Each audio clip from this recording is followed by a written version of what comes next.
Please welcome to the stage Andrew House.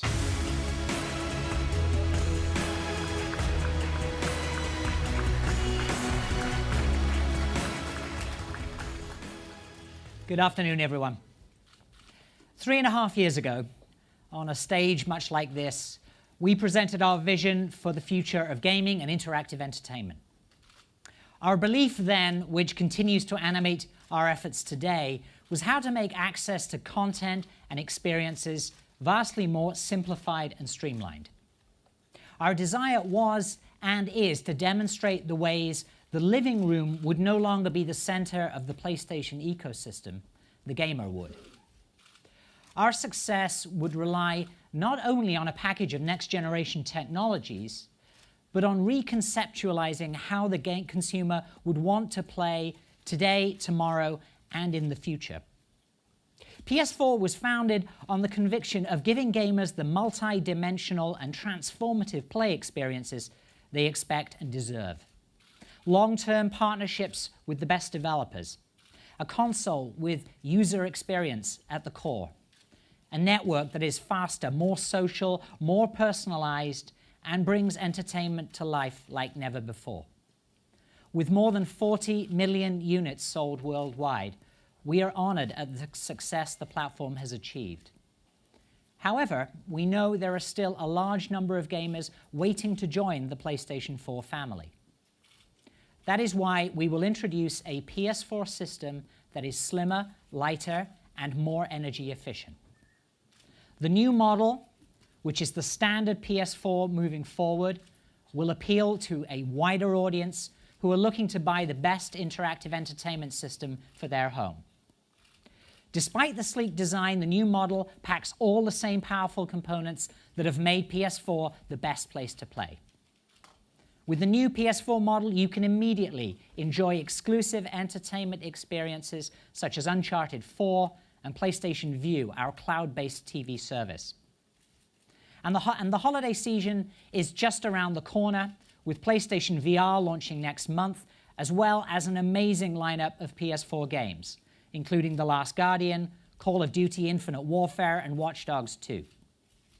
The new PS4 model will be in most markets by September 15th for $299, representing a tremendous value for gamers.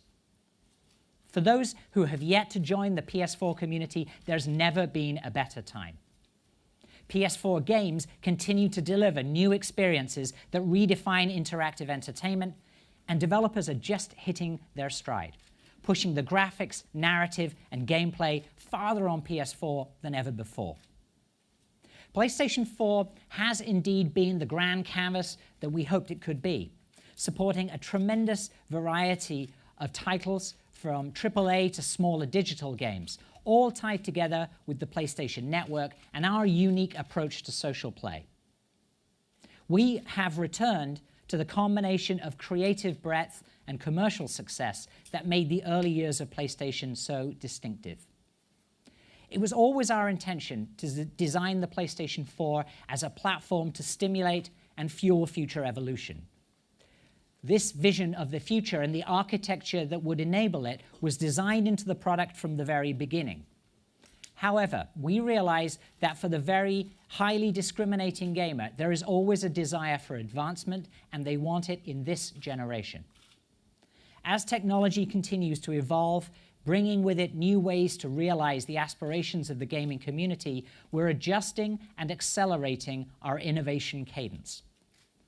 One such technology we've focused on is display. Display technology offers so much potential if there is content to leverage what's now possible regarding visual acuity, precision, and high-resolution imagery. With PlayStation 4, we're pretty much maxing out what 1080 TVs can do with most games. Gamers and developers alike are always hunting for ways to heighten their gameplay experiences, which is why we're excited about 4K and high dynamic range, or HDR. 4K can deliver a level of detail and visual precision that's unprecedented. HDR contributes to enhancements in visual clarity, color, and luminance. It makes scenes far more realistic and truer to the way your eyes see and experience the real world. In the world of TVs, these two buzzwords have been circulating for a while now, but it's only now that we can start implementing these advancements in the context of gaming. Games are a natural for 4K and HDR. Developers want to deliver on the promise of their creative vision, and both these technologies enable them to make their games look better without the compromises. To provide users with even better gaming experiences, in conjunction with these technologies, we give you PlayStation 4 Pro. PlayStation 4 Pro will sit alongside and complement the standard PS4.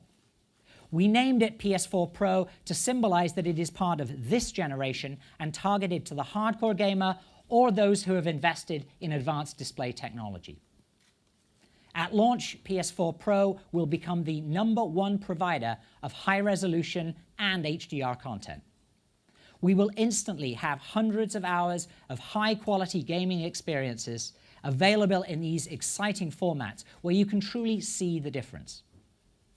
Now, to tell you more about the innovative technology behind the console, let me introduce PlayStation 4 lead system architect, Mark Cerny.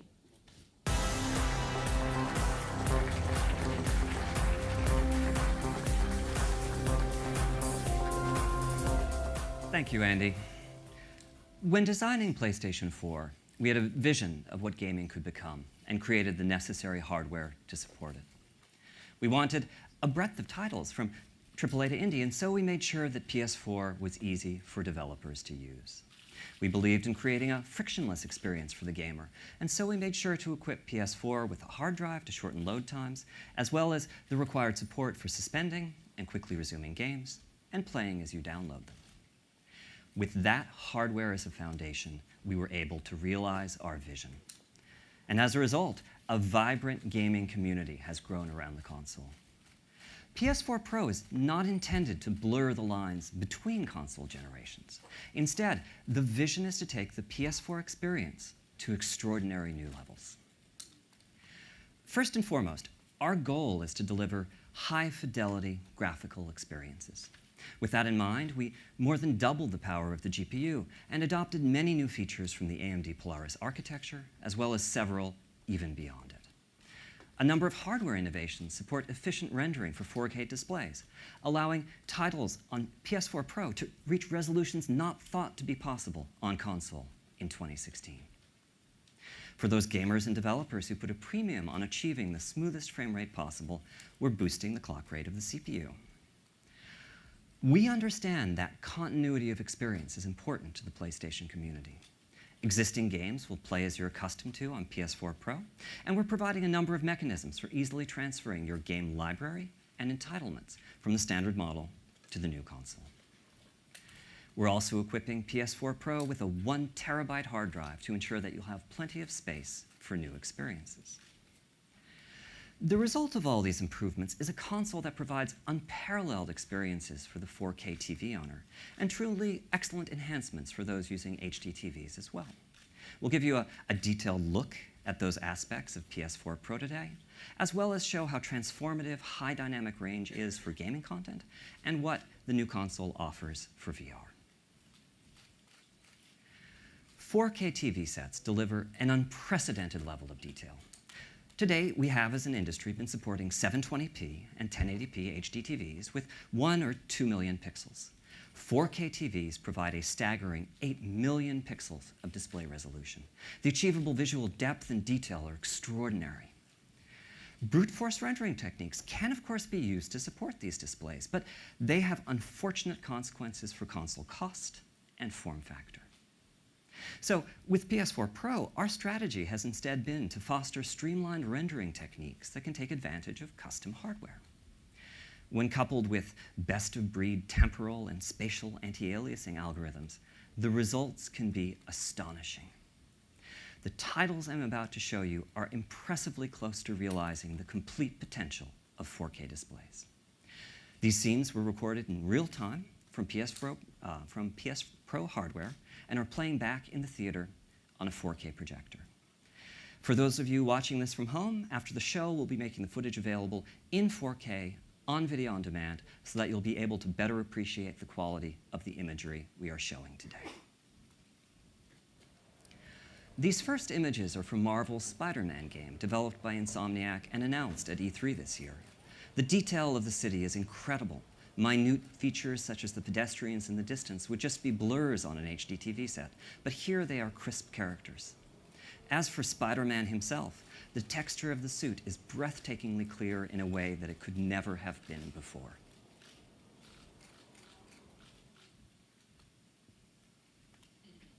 Here is For Honor from Ubisoft, running on the new console. What we look for in games, the intensity and authenticity of experience, has never been more apparent. What you may find surprising is that the models and textures being used here, whether they be for the environment or for these two historic warriors, are in fact the exact same ones that were created for the standard PS4. The difference is in the high rendering resolution that PS4 Pro can support. It is simply transformative.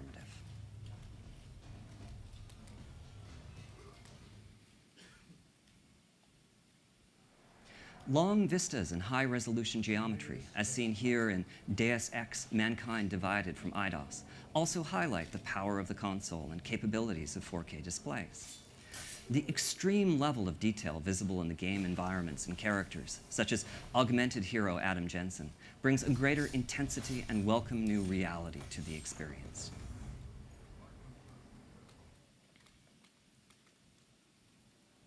That sense of reality can also heighten the level of emotional immersion, here bringing us closer to Lara Croft's unique combination of toughness and vulnerability. With Rise of the Tomb Raider, Crystal Dynamics has taken great care to apply the power of the hardware to all aspects of the game, whether it be Lara's hair, face, clothes through weapons, or the shaders, geometry, and special effects that give the environment solidity and realism. This is truly a showcase of how PS4 Pro can transform gaming.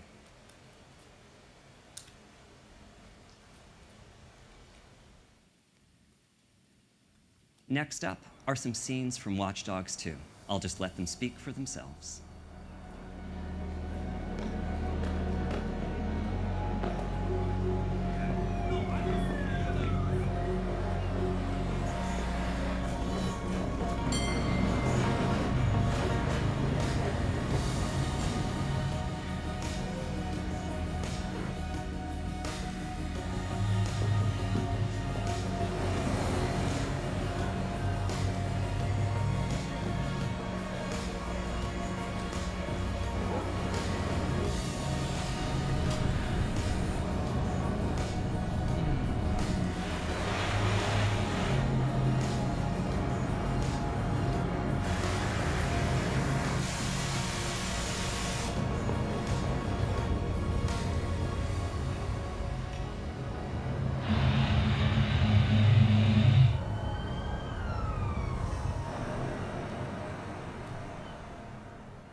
Finally, I'd like to show you some environments from Killing Floor 2.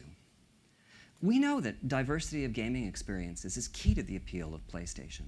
Consequently, we've kept the simple programming model of PS4 intact, allowing smaller teams such as Tripwire to bring their titles to PS4 Pro and the new world of high-resolution displays.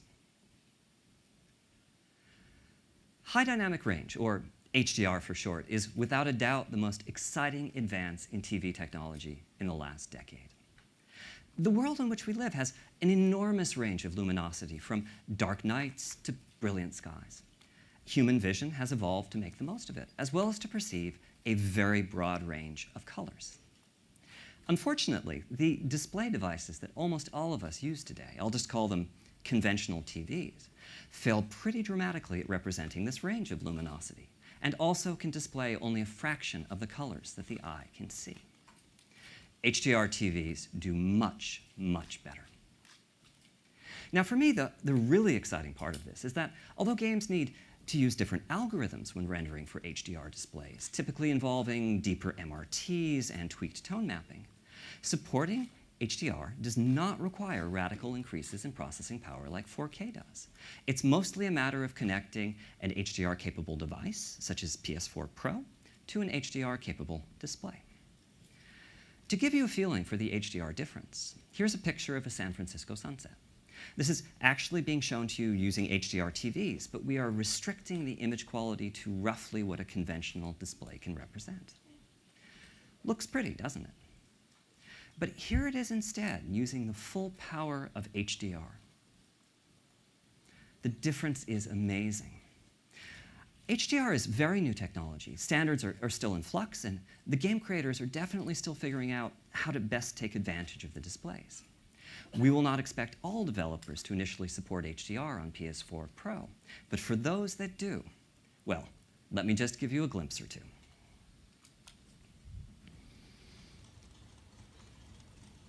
Here is Days Gone from Sony's Bend studio, once again restricted to what a conventional TV can display. So this is utilizing all the detail of 4K, but the luminosity and color are quite similar to what was shown at E3. I'm going to turn on HDR now and show you what changes. Whatever it is that your eye expects to see to convince you that something is real, HDR is supplying that. The colors in the clothes, the brightness of the sun, these all represent a level of photorealism that you've never experienced in a game. Daytime scenes are great for showcasing HDR, but nighttime scenes show its potential as well.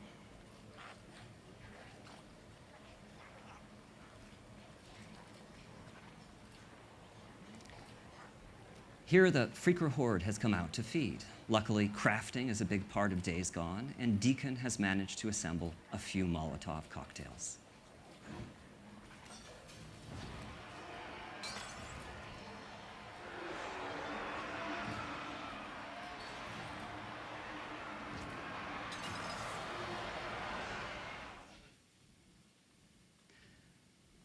Those who played Naughty Dog's Uncharted 4 may remember this interactive chase scene. You're now seeing it at much higher resolution and in HDR, which makes it even more of a spectacle. Part of why image quality improves so much with HDR is that it's possible to have key areas of the screen, such as these explosions, that are dozens of times brighter than what a conventional TV can display.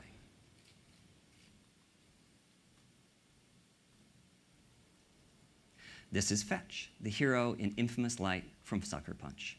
Fetch is a superhero who can harness the power of neon lights. If you think that sounds like something that would show off HDR well, you'd be right.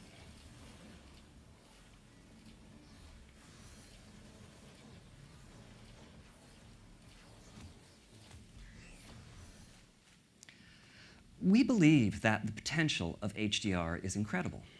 But you don't need a 4K TV or an HDR TV to experience the benefits of PS4 Pro. The game knows what sort of display the console is hooked up to, and consequently developers are free to tailor the experience to best fit the type of TV being used. So if you connect PS4 Pro to an HD TV, here's some of what you'll see. First up is a comparison of standard model and PS4 Pro graphics on Paragon. Epic Games has chosen to increase the quality of the graphics in a great number of ways. Enhanced visual effects, procedural ground cover, higher scene complexity, greater texture fidelity, dynamic reflections, and more. Warner Brothers is supporting HD TVs on Shadow of Mordor with a number of different modes. Here you can see how super sampling anti-aliasing is used to bring the detail of the high-resolution imagery over to a 1080p display.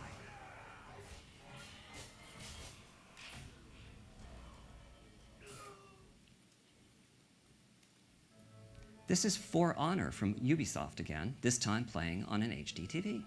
You can see how the extra power of the new console is used to boost the visual density of the scenes, and also to bring much of the impressive richness of the 4K graphics over to lower resolution displays. So you may have noticed that several of these titles, including Paragon, Infamous First Light, and Shadow of Mordor, are titles that have already been released. That's another aspect of the PS4 Pro experience. A number of games that you already own may have been patched to play better on the console. We're referring to this upgrading of your library as forward compatibility.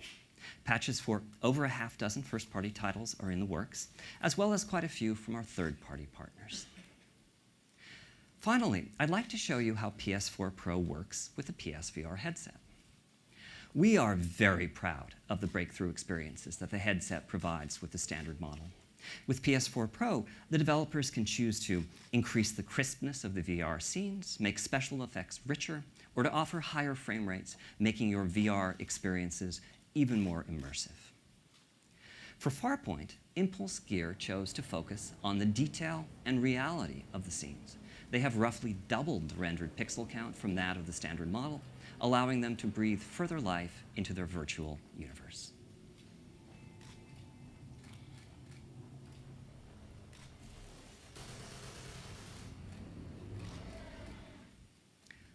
With PS4 Pro, we aim to provide developers with the tools and technologies that can further their creative vision. One developer that's truly embraced the potential of the new console is Guerrilla Games. Let's take a look at some never-before-seen gameplay from the highly anticipated Horizon Zero Dawn, which showcases what can be achieved on both 4K and high dynamic range displays. Thank you.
Gotta move.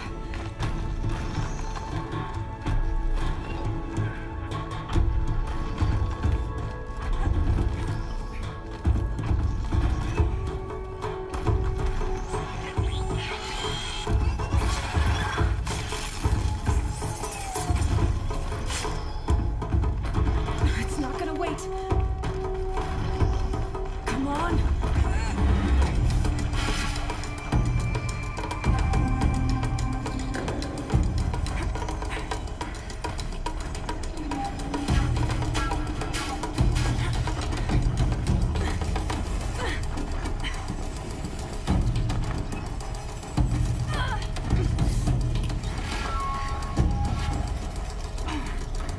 Nearly there.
Thanks very much, Mark, and thank you, Guerrilla Games. PS4 Pro will bring about a transformation in the way that gamers experience their favorite titles. At the same time, we're working hard to ensure that PS4 remains a single, unified community. The same discs and downloads will run on both the standard model and PS4 Pro. But they will play in multiple ways. In addition to support for the standard model, we're asking our publishing and development partners to consider how they can best support PS4 Pro on 4K TVs and also on HD TVs with each and every title. One great example of this transformation will be with the launch of Call of Duty. To share with you how Call of Duty is driving the new level of gaming experience on PS4 Pro, please welcome Activision CTO Andy Hendrickson.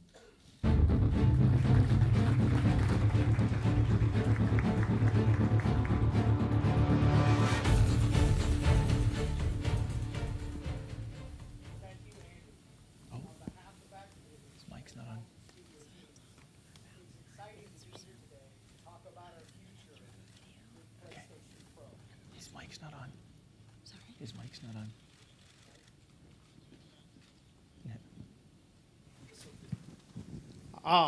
On behalf of Activision and our talented studio teams, it's exciting to be here today to talk about our future with PlayStation 4 Pro. There's nothing else like Call of Duty. The immersion, that visceral feeling that you are starring in your own epic action experience. Our studio teams leverage every ounce of the console to deliver the greatest possible detail to surround players and immerse them in a stunning and lifelike world. Our developers couldn't be more excited about what PS4 Pro has to offer.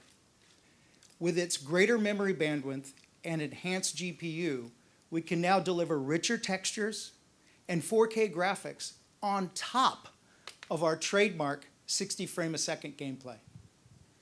I'm proud to share that this fall, Infinite Warfare and Modern Warfare Remastered will support PS4 Pro out of the box day one. And for you Black Ops 3 fans, don't worry. Black Ops 3 will also support PS4 Pro on day one with an online title update. We're talking one unified Call of Duty community wherever they play, playing together on PlayStation 4 or PlayStation 4 Pro. So let's take a look. This clip is from a mission called Operation Dark Quarry. During this mission, you and your crew answer a distress call from a mining facility on an asteroid that's been knocked out of orbit. It's a harsh environment. Because of its proximity to the sun, getting caught outside could be deadly. This is Call of Duty Infinite Warfare on PlayStation 4 Pro. We're going down there. Search and rescue. Stick together. Keep out of the sun. 900 degrees in the sun? Shit. Find these civilians dead or alive.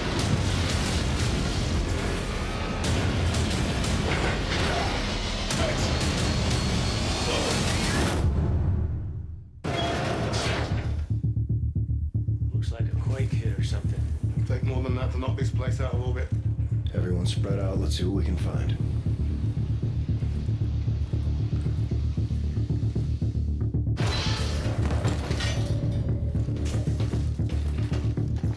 Coming for you.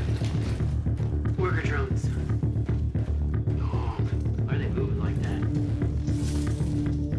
What's going on the walls? Got a dead civilian here. Another one?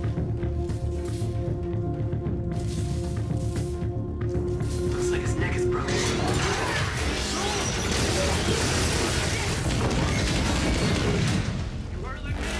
She's good, Cash.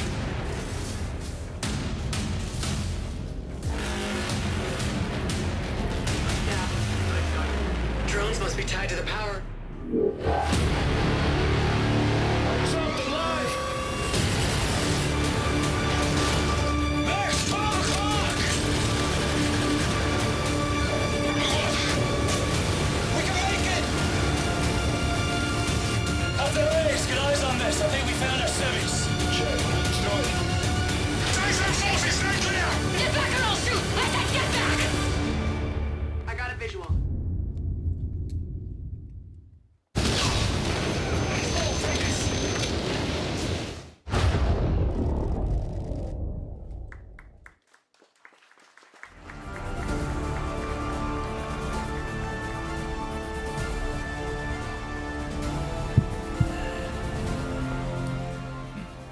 Hi everyone, I'm Aaron Flynn. Across EA right now, developers are combining the power of Frostbite with the power of PS4 Pro to bring even more amazing visuals and gameplay to our players. This year, both FIFA 17 and Battlefield 1 will support the new console. And early next year, we'll be bringing Mass Effect Andromeda to PS4 Pro. Yeah, thanks. Mass Effect Andromeda is going to take you to a whole new galaxy, and playing that experience on PS4 Pro is going to be incredible. You'll be totally immersed in Andromeda, discovering all new alien worlds brought to life with sharper graphics and high dynamic range lighting. We're also able to create more lifelike characters, which will continue to allow you to experience the best stories you can play. Let's take a peek at how Mass Effect Andromeda looks and plays on PlayStation 4 Pro. Here we find Ryder and his companions deep in an unexplored level of the game. Please enjoy.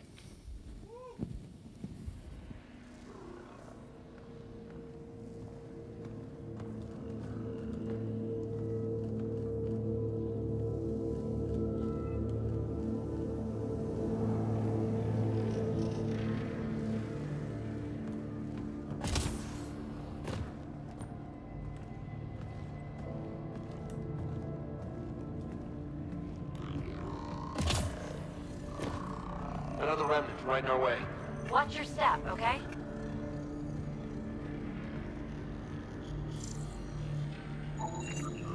No sunlight, no water. They should all be dead. The source of the system lockdown may yield more information. We appear to be close.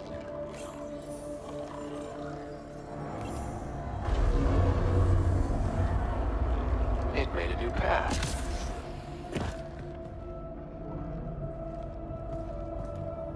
More remnant. Remember, they don't turn nasty unless you get too close.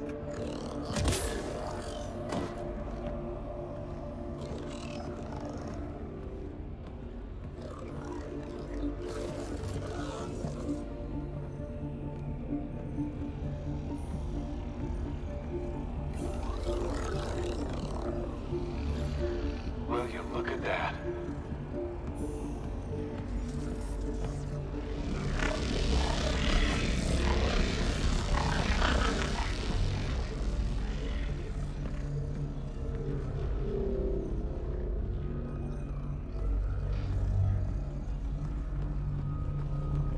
Feel that? This whole platform's resonating with something. We must be close. No question. This is the heart of the vault.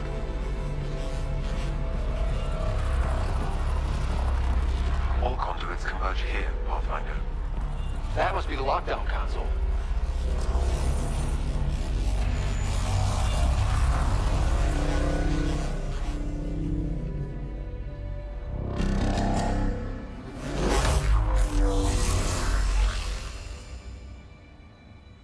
Is that the Helios cluster?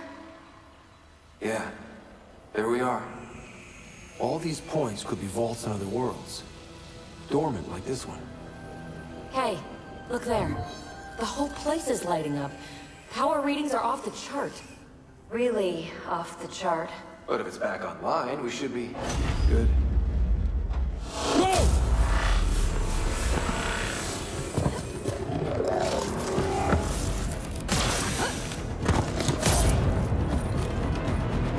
Ah, it's right on our heels!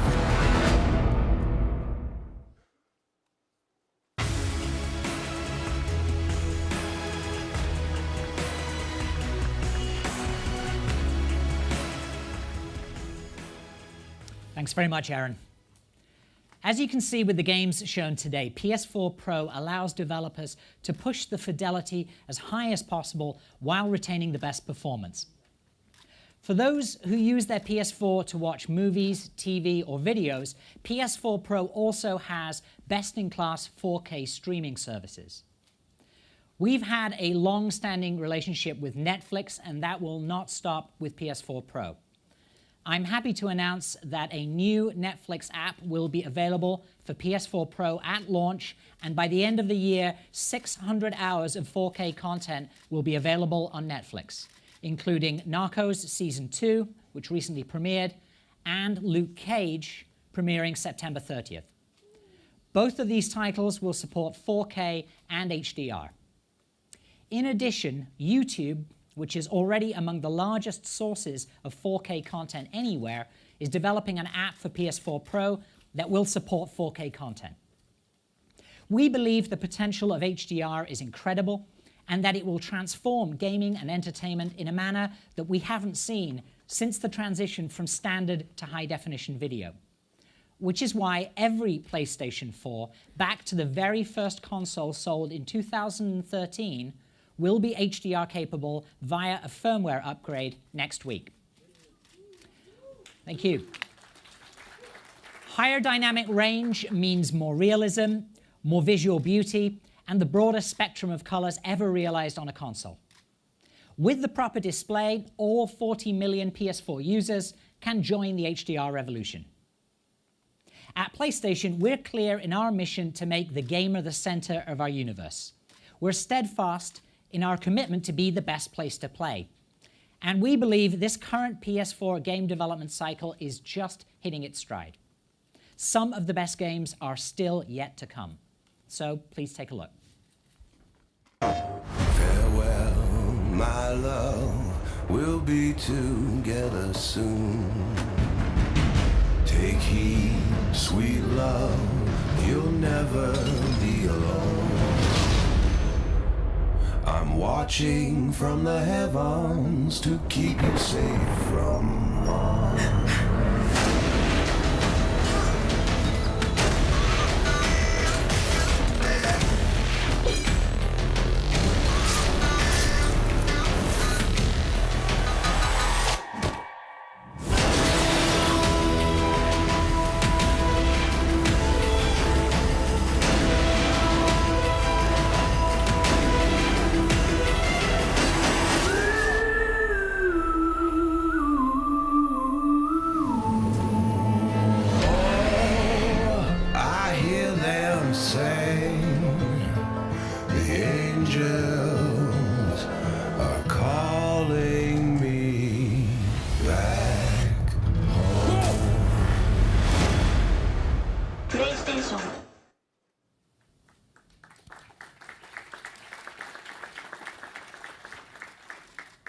Our vision is to present a clear choice to the gamer.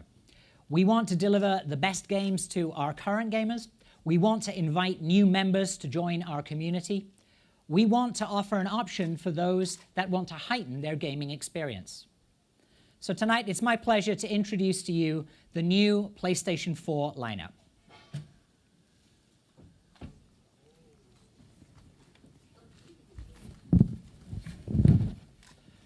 PS4 Pro, November the 10th, 2016, priced at $399.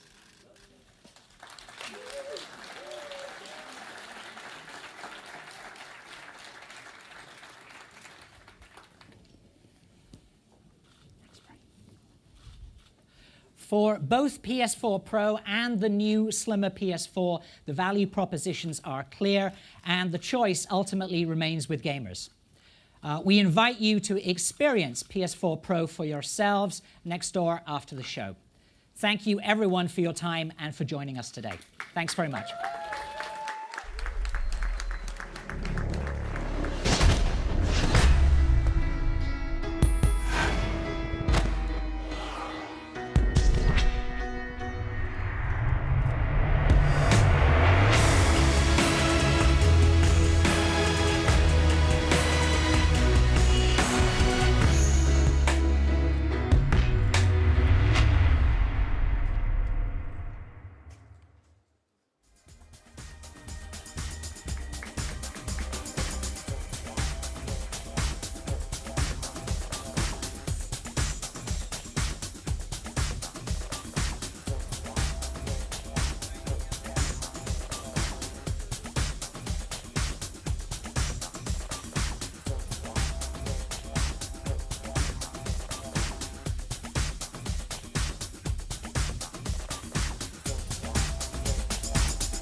So Herman, I think PlayStation blog. We just saw a lot of big news coming out of PlayStation tonight in the PlayStation Theater in Times Square, New York. Lots to go over, and I want to bring in my buddy, Mr. Sean Layden. Sean, come over here. I know you were sitting out in the audience.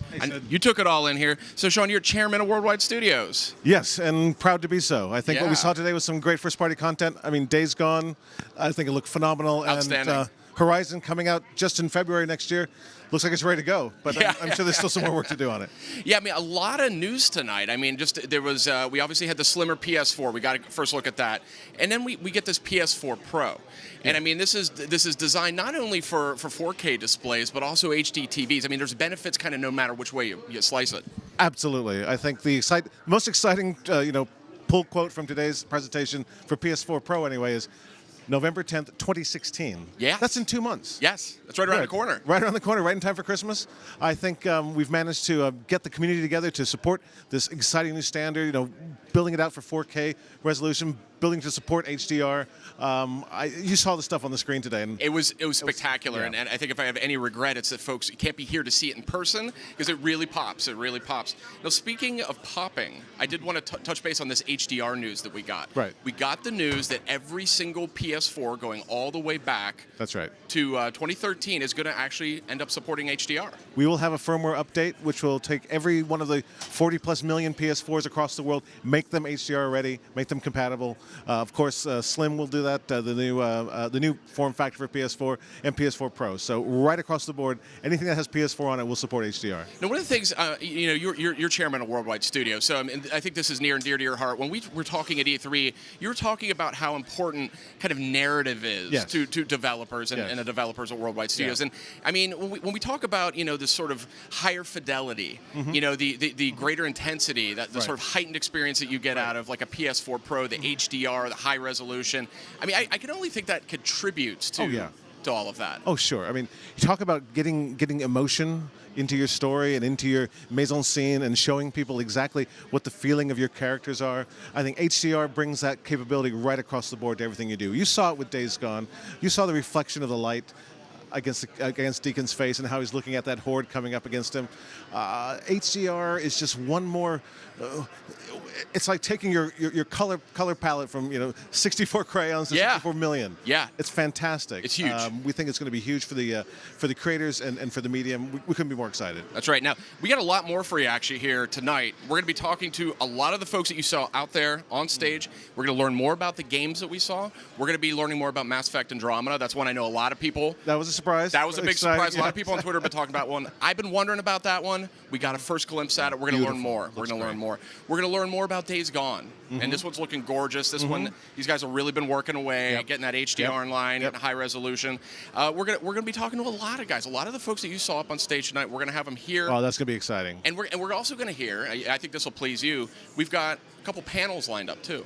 So we're going to have a cross-section of some of the most talented graphical designers in Worldwide Studios. Let them tell this story. Yes. They know exactly what Yes. they're talking about. I mean, there is definitely a technology side to That's this, but great. But at the same time, I think the games just look fantastic. You know what I mean? They look great. Yes, they do. It's pretty stunning. Yeah. Now, Sean, I know you got a busy night ahead of you. Lots to do. Lots to do. Lots to see. I hope you have a chance to get some hands-on time here. It's not going to be easy though. You can kind of look out here that we have members of the press, media. They're checking this stuff out for the first time. It's one of our shortest stage events ever. I think we clocked in at 45 minutes. Yeah. But because of this, you've got to get your hands on. You've got to see it Yeah, you to gotta really see it. appreciate the entire impact of that. It's huge. It's huge. So, Sean, appreciate you joining us. I know you got a lot to see and do. Yeah, thanks for coming, Sid. All right. So, All right. have a great one. We'll catch up with you later. All right. Absolutely. All right, cheers then. And so, like I said, we have a lot more in store. We're going to be coming up shortly with Horizon Zero Dawn. We're going to be talking to Guerrilla Games' Herman Holst. Guerrilla, obviously known for technical prowess. We've seen it through the Killzone series. We're going to see what these guys are up to with PS4 Pro. So let's check in with Horizon Zero Dawn and much more to come.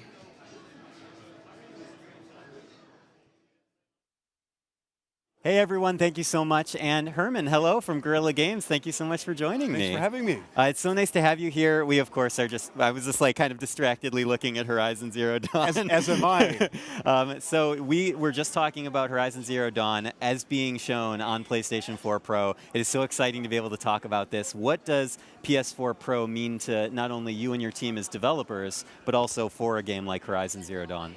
I mean, it is a great thing for us. I mean, as a studio, we're all about new hardware and what we can do with that. But for this project specifically, it's about a very large open world. So having these massive draw distances and for us to be able to have these details, just look at that foliage in the back, to be able to project that, it's fantastic to give that to the consumer. But also, this world is all about beauty, majestic beauty. And just look at the light in the sky, and if she turns around, you look at the shadows and you see all the detail. It just takes the experience, to me, to the next level. So I'm really, really psyched up about it. Absolutely. From a more technical standpoint, are there particular aspects of the hardware that you guys really feel like has been beneficial to you, building something that has such large scope? I mean, I think it's the overall power of the PlayStation 4 Pro. Still getting used to the name, of course.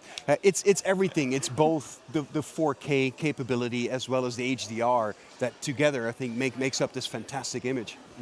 Absolutely. Now, tell me a little bit more about the game. I mean, obviously, we're seeing some new footage here in New York City, debuted today, so that's probably of particular importance to you guys. Tell us a little bit about what we're seeing. For example, the tall neck. Did I get it right? The tall neck, yeah. So the tall neck. So first of all, she's in a new ecotope here. This is the jungle. So we've seen kind of these snowy landscapes before. We've seen some desert before. She's in a more jungle type environment. So she's taken out a scout here. She's on her way to go up to that tall neck, and she wants to hack that thing. Okay. Right? And that's going to give, well, let's not get into what kind of perks it's going to give you. Okay. But it's an important thing because it's going to unlock a whole lot of abilities for you, open up parts of the world to you. Yeah, you don't want to give too much away. Well, maybe not for quite. Our hero This is Aloy about here. 2.5 minutes worth. Who we were just discussing is like the coolest person ever, so I'm very excited to play Horizon. I think you said you were in love with her, didn't you? That might have been you. I don't want to put words in your mouth. I think it might have been you. I'll admit. And then tell me a little bit more about, in terms of building a world like this. I mean, this must be incredible for the folks at Guerrilla Games, because this is you guys as a team stepping into new territory, and kind of quite literally, because it's so, it's this incredible new world. It's on new hardware. I mean, tell me about what that's like. I mean, it is a wonderful opportunity. It's by a mile and a half the most ambitious project we've ever done, taken on at Just Guerrilla compared Games. to all your other Absolutely, projects. even compared to doing a launch title for PlayStation 4, it is a very large world. We wanted to go after a different kind of beauty. So the great beauty of Killzone, but now this kind of lush, wonderful, natural world. And again, the new brightness and the new crispness of the image here. I'm just looking at it myself with the screen. I haven't seen a television screen this nice before. We're going to play it for our audience after we're done talking, so they'll be able to see it. Sure. And so there's a lot about this project. The fact that it's a new franchise, the fact that we are creating this lead character, Aloy, that is. I think she's able to execute what we're good at Guerrilla, which is tactical combat, right? We kind of honed our skills with Killzone. Now we're letting her go all out and doing that. And that's what this game is about, tactical combat. So what are some of the lessons that you as a studio learned from Killzone that, specifically in combat, kind of apply to Aloy? Because that is still a huge leap, going from like first person, a little more, I don't want to say traditional science fiction, not to say that Killzone isn't unique, but now going to sort of almost a post-apocalyptic science fiction here with Horizon. Well, the thing is, the Killzone obviously was a science fiction game. Horizon is as well, right? It is nothing about that is fantasy. Everything is based on science and what we're doing. Clearly, the machines. I mean, we practiced a little bit with mechs, and we're taking that forward. The machines are a very essential part of this game.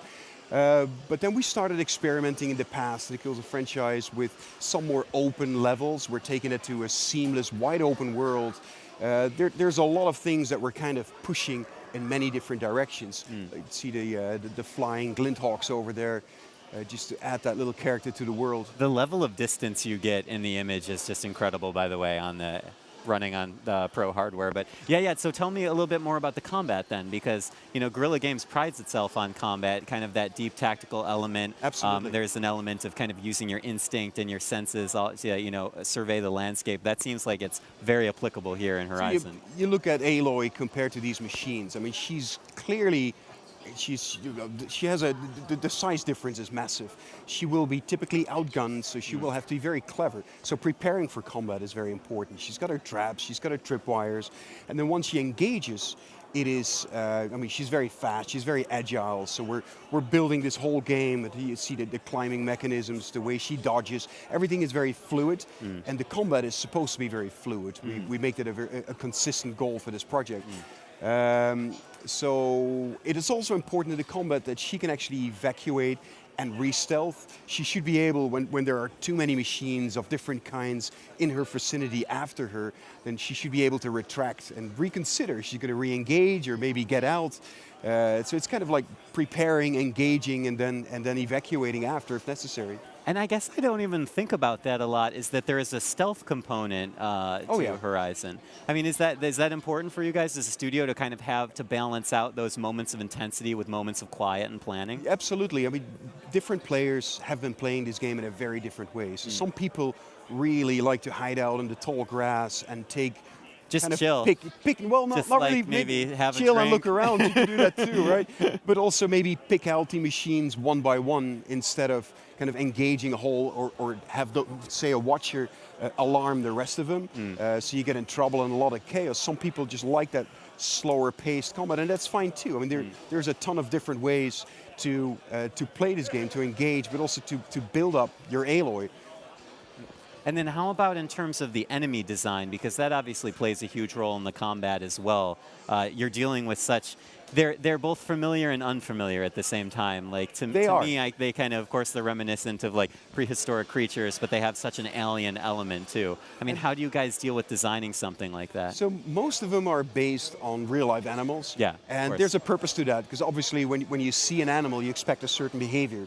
And you saw kind of a deer-like or herd-like machines out there, so you expect them to flee when you're after them. But if there's a more aggressive looking animal-like machine that you recognize from the wildlife, then you will be more careful. So there's a purpose to that. Okay, excellent. Well, I know we're running a little short on time, all right. So I just want to ask you, maybe what is like your final takeaway from this event here in terms of the Ps4 Pro? I can't even say it still. Yeah. Ps4 Pro. That's right. Ps4 Pro hardware. What is kind of a highlight for you, and what do you feel like is the most exciting thing looking forward for this technology? What I love about it is that there will be kind of the ultimate offering for people that want to go the extra mile and get a great experience, and they get an even better resolution at get the smoothest possible frame rate. But at the same time, I want to ensure and say, if you have a base model PlayStation 4 and you've seen our game playable at E3 and people said it looked amazing, I can tell you it's going to look even better when it comes out. So whether you get the baseline model, you get Horizon for baseline, or you get it for PlayStation 4 Pro, you can have an amazing experience. I mean, that's something that we should reiterate before I finally let you go and you can actually mingle with everyone tonight, is that Horizon Zero Dawn is going to be fully playable, beautiful, amazing on the standard PS4 model. But you guys can get a little extra mileage out of that Ps4 Pro hardware as well. I might get one myself. Really? Yeah, I might. I feel like we would just mail it to you or something. Maybe. We'll talk after this, and then maybe I can set you up with something. Wonderful. Does that sound okay? Thank you. Herman, thank you so much. It was a pleasure seeing you. And now finally, for those at home who have looked at us, I mean, handsome guys, especially this guy here, but maybe we want to look at this instead. Let's give you guys another look at this footage running on PlayStation 4 Pro, Horizon Zero Dawn. Stay with us.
Nearly there.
Hello, my friends. Welcome back. I'm joined by Chris from Ben Studio. Hello, sir. Hi. Thank you very much for joining me. We are talking about Days Gone. There's the logo right here. You guys, this is a very exciting time because we showed a little bit of footage from Days Gone running on PlayStation 4 Pro hardware. Tell me a little bit about what the Pro hardware not only means to you as a developer, but also kind of to specifically the project that you guys have been working on. Well, for Days Gone, it's really exciting working with the PS4 Pro. You know, what it's really providing us now is a visual clarity that we haven't been able to see before. It's just super astounding. You know, so the details of the environment really pop now. You know, the character details, the color, the vibrancy of it. It's just amazing. And you know, when we first got it up and running and put it out in front of the team, it was a game changer. It was a jaw-dropping experience. Jaws were on the floor. Yeah. And then tell me a little bit about the specific technologies of the PS4 Pro that you guys feel like have been most beneficial to you as a studio. Well, I mean, the resolution, increase in resolution has been that was the first step, getting that up and running, and that was great. And again, it's like our character artist came in and saw Deacon and actually could see all the stitching detail. Tears running down their face. In the clothing and everything. So all that detail that they had been working on is now, absolutely That's amazing. Stunning. So it's not even on the technical side, but it's also like these are the kind of technologies that also, from an artistic perspective, put that stuff out there more in front of the player as well. Yeah, exactly. Yeah. So, and it's an open world environment, so we have a lot of scenes where you're going into dark interiors to bright exteriors. So trying to manage that exposure in lighting, on a SDR TV, regular TV, is pretty tough. We do a lot of work to make that feel right. Sure. But then when we put HDR in, all of that just becomes natural. It's like you're looking out the window of your office, which in our case in Bend is what you see in the game. Yeah, I was going to say, is this game just based on your office and the surrounding environment? I mean, it's gorgeous. Some of it, most definitely. Yeah, I mean, that's amazing. And I think that's actually the point you made about looking out of a window. I think that's one of the best ways to illustrate what HDR can do, is sort of that ability to more naturally show off to the player like what the human eye can see, right? Yeah. Because, anytime you try and take a picture and you're like, you can either get the window or you can get what's, behind the window. Yeah. But here, you kind of, when you guys are panning that camera by, and it's just incredible, the lighting effects. I mean, what is that like for, teams like your lighting team, your art team? I mean, is that just open up new tools for them to use when it comes to game development? It really does, absolutely. Yeah. I mean, and again, our goal from the beginning was to have, a visual realism in the environment, that we've always been striving for. So once we turn on HDR, the colors that the artists have been putting a lot of work in and trying to balance all that stuff all just naturally comes out. Yeah. And now, what about in terms of, obviously, the Pro hardware is a little more powerful. People and developers are able to achieve, more stable, performance. Right. Is that must be particularly pertinent in an open world game, because open world games very demanding. Your game is, may I say, looking very nice. So that, of course, is a strain on the hardware. But with the Pro hardware, I mean, suddenly you guys can play around a little bit more. I mean, is that of benefit to your team as well? It is a benefit. I mean, and even for gamers that haven't upgraded to 4K yet, they're still going to get a huge benefit, visual benefit. Even that's an important point. It is, because in 1080p, now on PS4 Pro looks amazing. Yeah. So. Yeah. Tell me a little bit more about the game then. If someone's let's say they just tuned in. Right. This is the first time they've ever seen Days Gone. Give me the full summary on what players can expect here. So Days Gone, it's an open world game. It's about Deacon St. John. This handsome fella right here. Yes, exactly. He's a drifter bounty hunter. It's 2 years after a global pandemic that's wiped out the world. And his background, he comes from MC, so he's rough and tough as it is, and been through a lot, but now he's going through a lot more. The world is super dangerous, and it's just sort of following his journey. Yeah, I mean, and you guys first revealed this at E3 this year, correct me if I'm wrong, Yes. and I mean, that must have been a spectacular feeling for you guys to have worked on something for so long, and then you finally get to show it off, right? It was awesome. Now, in terms of dealing with kind of an open world, obviously, this gentleman is using a motorcycle to get around. I mean, that must play a role in the game design that you guys are putting together. It absolutely does. Again, this is 2 years after everything went wrong. Went sour. Yeah. Went real really, south. really bad. So the roads have deteriorated. Being able to get around and be very maneuverable. Deacon, being a biker on a bike, can get around in that environment much easier. Does that mean that the way that your team sort of lays out the world, like building things, I mean, does that actually change the way that they're creating environmental design? I mean, is the absolutely. Transportation informs that back and forth? Yeah, absolutely. All that's taken into account. Okay, yeah. So, I mean, does that mean that if your gentleman here, Deacon, can get around on a motorcycle, do you guys suddenly have to build, start to get bigger and bigger? Because, I mean, you're dealing with fast transportation here. Right. I mean, how do you take that into account? I mean, it's just a matter of coming up with interesting environments that he has to traverse, but the bike also plays a big part in setting up for whatever mission he's about to take on. Right. So it's about carrying supplies with him, but also being very nimble. Being able to get out of a situation. It's your mobile HQ. Yeah. Tell me a little bit about the combat. Actually, we're kind of seeing on the screen here that using the Molotov cocktails, which of course look great on the Pro hardware. Yeah. But a little bit about the combat design in Days Gone. I mean, how is Days Gone separate from other third-person open-world games? Well, again, we're paying a special attention to the environment. We're calling it sort of this sandbox combat.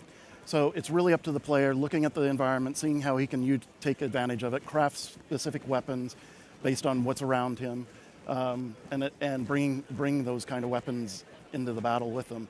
So there's a lot of preparation. To take into account, especially when you're going up against, as you see, the Horde. Do you feel like hoarders and people that like to collect stuff are going to get a kick out of this? I think so. Yeah, absolutely. Just scavenging through the environment. I mean, there must be a survival element to this game as well, considering that, as we have discussed, the world has kind of fallen to pieces. Yes, and Deacon has to make do with what he's got. Yep. Does that inform your guys' design in terms of weapons, items, things like that? Yeah, absolutely. Yeah. Okay. And there's a natural progression, as you progress through the story. And anything you can share with us in terms yet. of? We're so close. I know, so close. Okay, well, before we wrap up, I kind of want to know, in terms of you as a developer, what do you take away from the PS4 Pro hardware, and what do you feel like has been really beneficial to you guys as a team? It really has. I mean, it's. Anything in particular, like any specific elements that you feel like you guys were like, wow, this was it? When we got HDR running, that was the turning point? That was the moment. Okay. It really was a game changer. All right, excellent. Well, thank you so much, Chris, for joining me today. I thank you. really appreciate it. And of course, thank you to all of you watching at home. Just a quick reminder that a lot of this amazing footage that Chris and I are chatting about will be available to view in 4K in the days to come on video on demand and including on YouTube. So please stay tuned for that. Also, please stay tuned because we are going to be hearing from some of the top developers at Worldwide Studios and beyond about some of the ways they are able to leverage the PS4 Pro to create heightened experiences for you, the video gamer. So please do not go anywhere. We have more to show you coming up. Stay with us.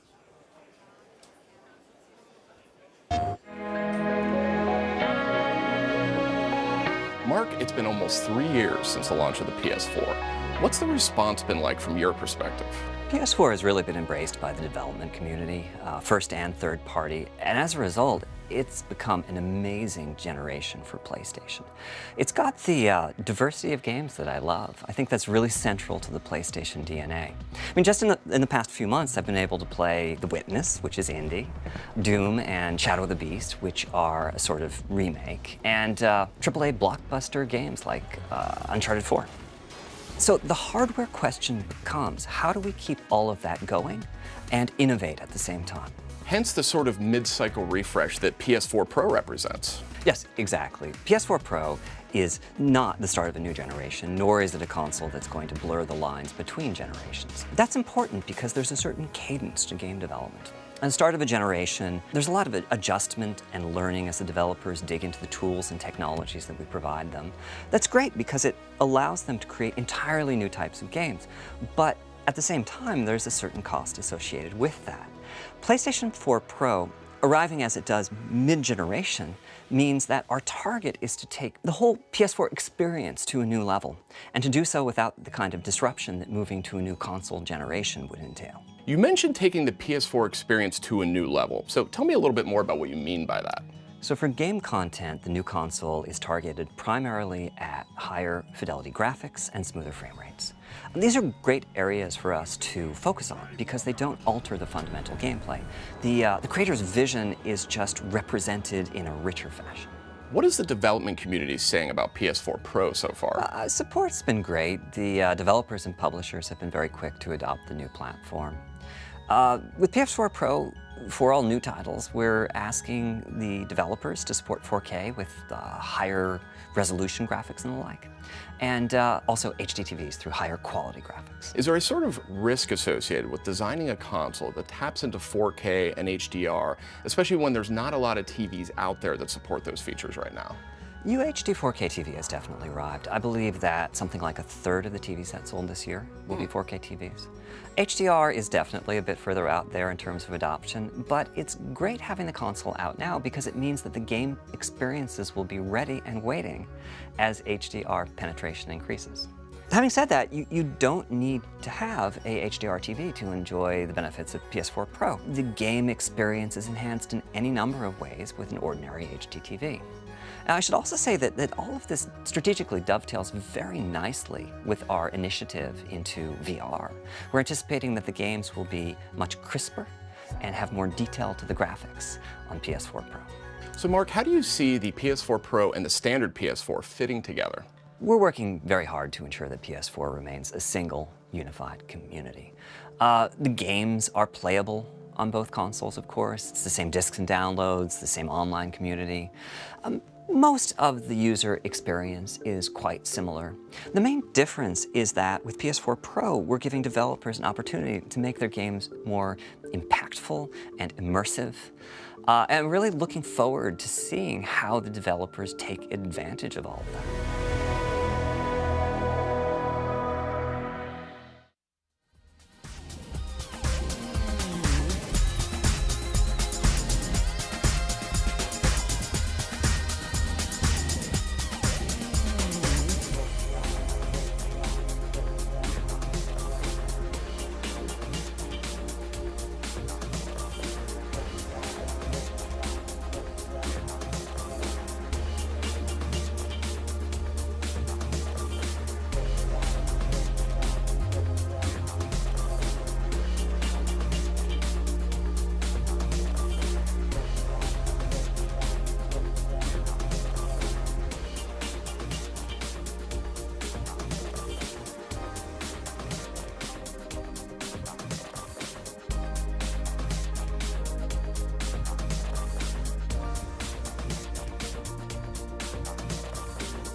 Hey guys, welcome back. We're here live at PlayStation Meeting in the PlayStation Theater in Times Square, New York.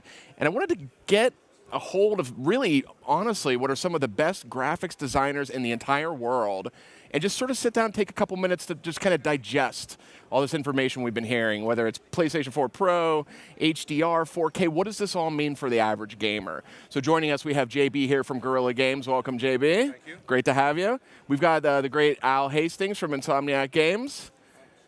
And we've also got Christian from Naughty Dog. Glad you guys could join us. So first things first, I mean, what are we dealing with here? Oh, looks like we have a mic problem there. Tell us a little bit from your perspective, when we see all these details about PS4 Pro, how does this thing stack up to the standard PS4 from a power perspective? Well, it's about twice as powerful. Actually, probably a little bit more even. And there's also extra CPU boost, so it's a lot faster there as well. In general, basically, it can do things very close to 4K. And that's an amazing achievement in itself. Basically, looking at our own game, basically, it already looked very good at 1080, but now at 4K, it's really, really so crisp and refined. What do you think, Al? There's also a couple extra little pieces of hardware in there that are really clever, really nice refinements. So in addition to the 2+ improvement to the GPU's like core horsepower, there's there are a few extra twists that help you achieve that 4K level of fidelity. Yeah, I mean, the support of HDR, that's for us is not at Naughty Dog. That's what we burn. I mean, it really allows us to show the immersive world we intended to really show. I mean, this thing has been living inside of the machine this whole time, and we're really just now being able to, thanks to the PS4 Pro, we're able to output that to the new TVs. And I mean, we're seeing it already with people going and watching the TVs backstage here. And yeah, the response is overwhelming, really. Yeah, it's an interesting point you make. It's like, for the last couple years, developers have really been diving into, physically based rendering, image-based lighting, so internally, we've got this richness, this high dynamic range in there that really hasn't been able to come out. We're squashing everything, cramming it into a narrower color space on a standard TV. The chance to actually let that out on one of these new ultra def TVs, it's pretty exciting. That was a big leap, basically getting the first 4K TVs, the HDR TVs in the office, and we turned them on, and our sunsets suddenly were so bright and vibrant that people are actually saying like, oh, we're going to need to wear sunglasses. Yeah, I mean, we have some of these TVs set up backstage. We've got HDR going on a number of these games, and there are times where I am almost kind of like, when it's really bright, you're almost, whoa. HDR, that's one we're going to come back to shortly. That's one we're hearing a lot about tonight. Obviously, it's coming to all PS4s, going the whole way back to the original launch lineup in 2013, of course, as well as the PS4 Pro. But we're going to dive a little bit deeper into that topic as well. But I want to back up for a second and talk about these 4K displays, these 4K TVs that are out there. A lot of folks, I think, at home are probably wondering. I mean, obviously, 4K TVs still sort of nascent. It's growing quickly, but it has not reached sort of critical mass yet. So I think a lot of people are sort of like, 4K TV, what does this mean for me? What does this mean for a gamer? So what do you guys think about that? I mean, once you've experienced the game in 4K, then only then do you know what you've been missing out on. The PS4 Pro is really enabling more data to get sent from the device to the TV, because it's an enormous amount of data to power these big 4K TVs. There's, like Mark was saying earlier, there's 8 million pixels that need to be fueled with new content every single frame, and we really weren't able to push that on the standard PS4. I mean, we can still deliver great images, but once you take the step up to the PS4 Pro and we make these enhancements. It is like the step from the PlayStation 2 to PlayStation 3, where we went from standard definition to HD, and now this, basically, it's the first time that you see it, you go like, holy, whoa. And then it's also really hard to go back, where you're just switching back, it's like, it's tough to go back. But I've been a fan of the TVs for a while, but I don't personally own one because there just hadn't seemed to be enough content to really compel it. you're mostly still watching upscaled stuff that was sort of authored at the lower, the 1080p resolution. But it's sort of an interesting place now where a video game console is sort of set to lead the content toward, real 4K. I don't know. It seems like an exciting change of pace. I mean, sorry to interrupt you, Sid. To kind of ground the higher resolution in something that's very tangible is, as you're playing through the game and you're walking around the game worlds, one of the drawbacks that we've had for a long time with regular HD TVs is that there's only so much we can do with the pixels. Like, they are as big as they are, and so you end up getting artifacts. And that's the nature of the beast, right? We do our best. It still looks great, but you're getting like shimmering. There is some of that, like the jagginess going on. And it has a tendency of deterring from the overall game immersion and the game feeling. But now, when that kind of gets toned down, it's almost removed. Yep. Now you can just enjoy the game for what it's trying to be. I'm a believer, obviously. It is striking, but one of the things is, we're seeing a lot of these high-resolution games running on these 4K TVs, and I got to say, seeing them backstage, it really is something else. But interestingly, and this is not a term I had really heard a lot, I think, before tonight, HDR. I mean, there are those who are saying they think HDR is just as important as the higher resolutions that you get through the 4K TV.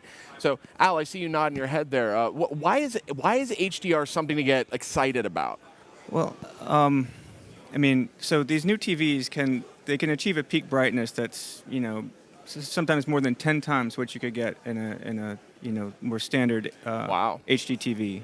You can't blanket the whole screen with 10 times. You'd probably go blind and blow a fuse. But you can get key parts of the image can achieve that level of brightness, and then the whole rest of the image can sort of use that extended range. So you see contrast, you see details emerge. The Uncharted demo is a great example of this. That you see detail emerge that just wasn't visible before. So you almost get the sense that the resolution increased just by the high dynamic range. Yeah, I think with HDR you're getting much closer to what the human eye does. So what you see in nature, what you see in real life, that's sort of how it looks on the television. And maybe to call it a paradigm shift is correct. It's sort of like going from stereo to a full 5.1 audio set. Interesting, yeah. Where suddenly you feel the subwoofer. And Right. maybe this is the same thing, maybe, where actually brightness is really bright. It's not just whitish on the screen, it's actually really bright.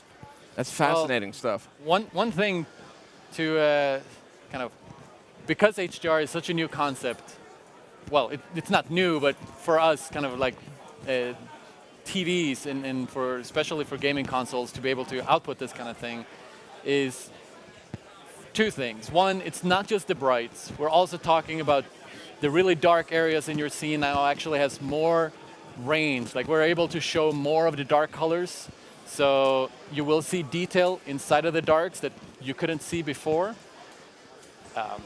But like, as a person that's never seen HDR, that might not know what we're talking about, I can say, try taking a picture of your friend with the sun behind them. Or even like you're inside and it's really bright outside and trying to take a picture, and no matter how you tune the camera, either you're going to see the face of your friend and it's going to be completely white outside, or you'll see the outside and your friend is basically completely black. And that's because of the high contrast ratios and the lack of high dynamic range. With us now being able to show that, it's adding yet another tool, really, because it's an artistic tool to the artist. Like, we don't, as a game creator, we don't have to make the sun so bright that you need to wear like sunshades to see it. But we have the ability of making explosions, or whatever things that makes the most sense, to be that bright and to communicate that the way you would see that in the real world. Kind of an expanded palette for the artist, if you will. Very much so. You like that? No, we're talking a lot about 4K type technology. HDR not exclusively limited to 4K televisions, although that's generally where we're seeing that technology expressed. But I do want to spend some time to talk about the benefits for HD TVs with Ps4 Pro, because this is a big point. I mean, tell me a little bit about what you guys are seeing. You guys are on the ground. You're working with PS4 Pro. What are the benefits for those who maybe aren't in the market for a 4K TV or they're perfectly happy with their HD TV? There's still a lot going on there, too. So what you're getting on a normal HD screen is something that we call super sampling. This is something from the visual effects industry, from movies like Star Wars, where you take a whole bunch of pixels and make 1 pixel out of it again. And basically you get such a sharp definition. You don't see any shimmering anymore, no aliasing as they call it. And it just basically creates a very crisp image, even on a normal 1080 screen. Yeah, you do get a sense of the detail. You do get sort of a temporal stability that is hard to achieve at just sort of standard 1080p, because you're packing essentially more information into each pixel, and the image quality improves. It's not, it's not the same thing as seeing it in 4K, of course, but it's a noticeable improvement. It makes a real difference. Yeah, I mean, it should be noted too that as developers we get access to whether or not the user has a 4K compatible TV or a 2K TV connected to your whether it's the base PS4 or the PS4 Pro. So we can make decisions if we want to use the type of technique that Al and JB are talking about, of kind of a super sampling kind of deal, or like some other games we're showing where they're actually cranking up ground cluttering and just making the world feel a little richer. There's definitely a benefit, whichever way the developer choose to go.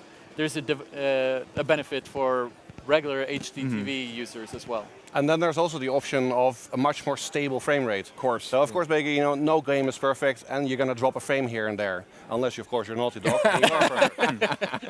But if you have a high action-based shooter or something like that, you're gonna drop a couple of frames, and basically, what the Pro does is basically that it smooths that all out. Basically, you don't have frame drops anymore. It's just a perfect smooth 30. Or 60 if it runs at 60. Yeah, I think the Paragon demo showed some of what Christian was talking about, where they took a different direction than just going for image quality. And again, with PlayStation Pro, you have more CPU to play with as well, which could allow you to increase actors' physics. And I think they were showing more grass detail, more little physics objects. So certainly up to the creators to use that however they see fit. The super sampling technique is sort of an easy way to get a solid win, but you could be more creative about it too. One of the things I've been hearing a lot too when it comes to PS4 Pro is just there's a lot of choice. There's a lot of choice for developers about how they harness all that power. If they want to go into the really high resolutions, they can do that. If they want to focus on frame rate and fluidity and smoothness, they can focus in on that. HDR obviously is going to be something that's across the entire PS4 family.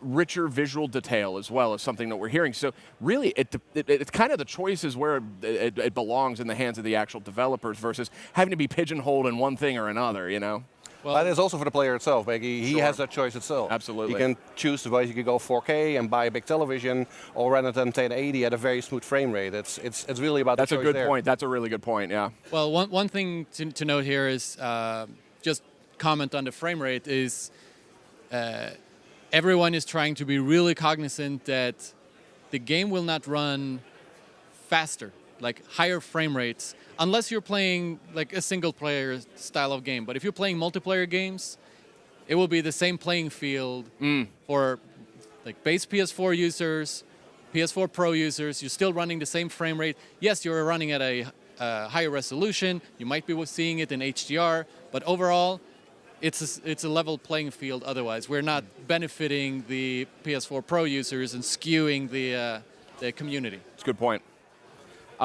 Exciting stuff. So we are running out of time, but I did want to take a moment here to touch on what each of you gentlemen are personally most excited about. You're all, when it comes to PS4 Pro, you're all graphics professionals. This is what you live and breathe and eat this stuff every single day. So this is right up your alley, right? Something like PS4 Pro. So why don't we go right down the line? JB, why don't you start? Tell me what it is that you're most passionate about, what you're most excited about with PS4 Pro. Well, so for Horizon, it's all about these epic, majestic landscapes. And we've been putting so much effort in getting the sunsets to look right and getting all the clouds to look right. And this is something basically where, especially HDR, has such an enormous punch. Basically, you just sit there and you go like, that's just real. And that's really exciting to see, basically. It also, basically, for the artists working on it, basically, to finally get that vibrancy, basically, that you see in real nature on a screen is really rewarding. That's great. Al, what are you most passionate about here? Well, so I mean, I'm enmeshed in the Spider-Man game, and we're trying to like bring to life a realistic and really detailed version of New York. And this place, it's a beautiful day here today. I was out taking HDR photos, trying to get some reference, and there's so much detail to this city, and to be able to see it in 4K and HDR, to see the detail emerge and come to life, it adds a level of realism that almost like your eye craves that detail to know it's a real image, to give it that sense of reality, and to see that come to life and increase the immersiveness. I'm really excited. It's awesome. What do you think, Christian? Well, as being a big part of Naughty Dog, like I live and breathe everything we do at work. I love our games. And we pride ourselves on pushing the visual fidelity, telling like immersive stories, grounded stories, and being able to do that now through the PS4 Pro and like the new brighter colors that we can show the user and really remove some of the,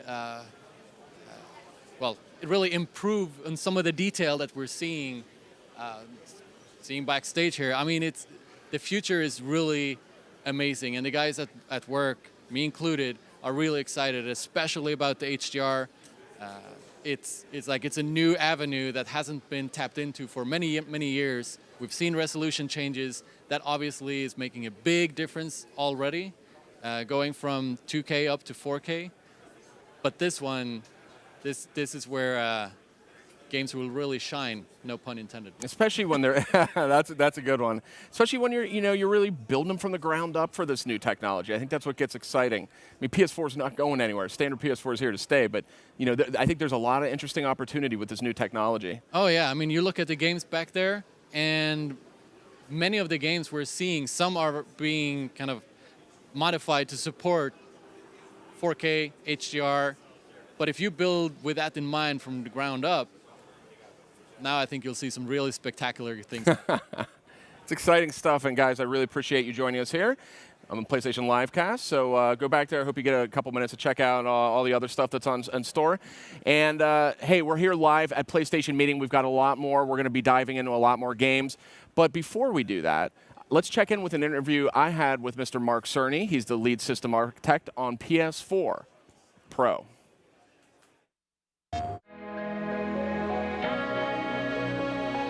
So Mark, when did you decide to actually move forward with designing the PS4 Pro? We actually started thinking about the new console pretty much as soon as PlayStation 4 shipped. It was clear that during this generation, 4K TV penetration would become pretty significant at some point, and we wanted to see if we could get something out there in the market to support it. Once we realized that the increased processing power that was necessary for 4K could be used to make the graphics better on HD TV as well, PS4 Pro simply became a must-do. So Mark, tell us something we don't know about the creation of PS4 Pro. Okay. So during the creation of the hardware, I casually asked a very famous director at one point, and I'm sorry, I can't say his name, what he thought we should be doing next for hardware. And he described essentially the exact details of PS4 Pro. I mean, the synchronicity here, that we would all be thinking along the precise same lines, I mean, it's so intense that the hair on my arms was standing on end. And he remembered too, when I gave him his formal briefing 2 years later about the hardware, he reminded me that he had anticipated this in exact detail. Wow.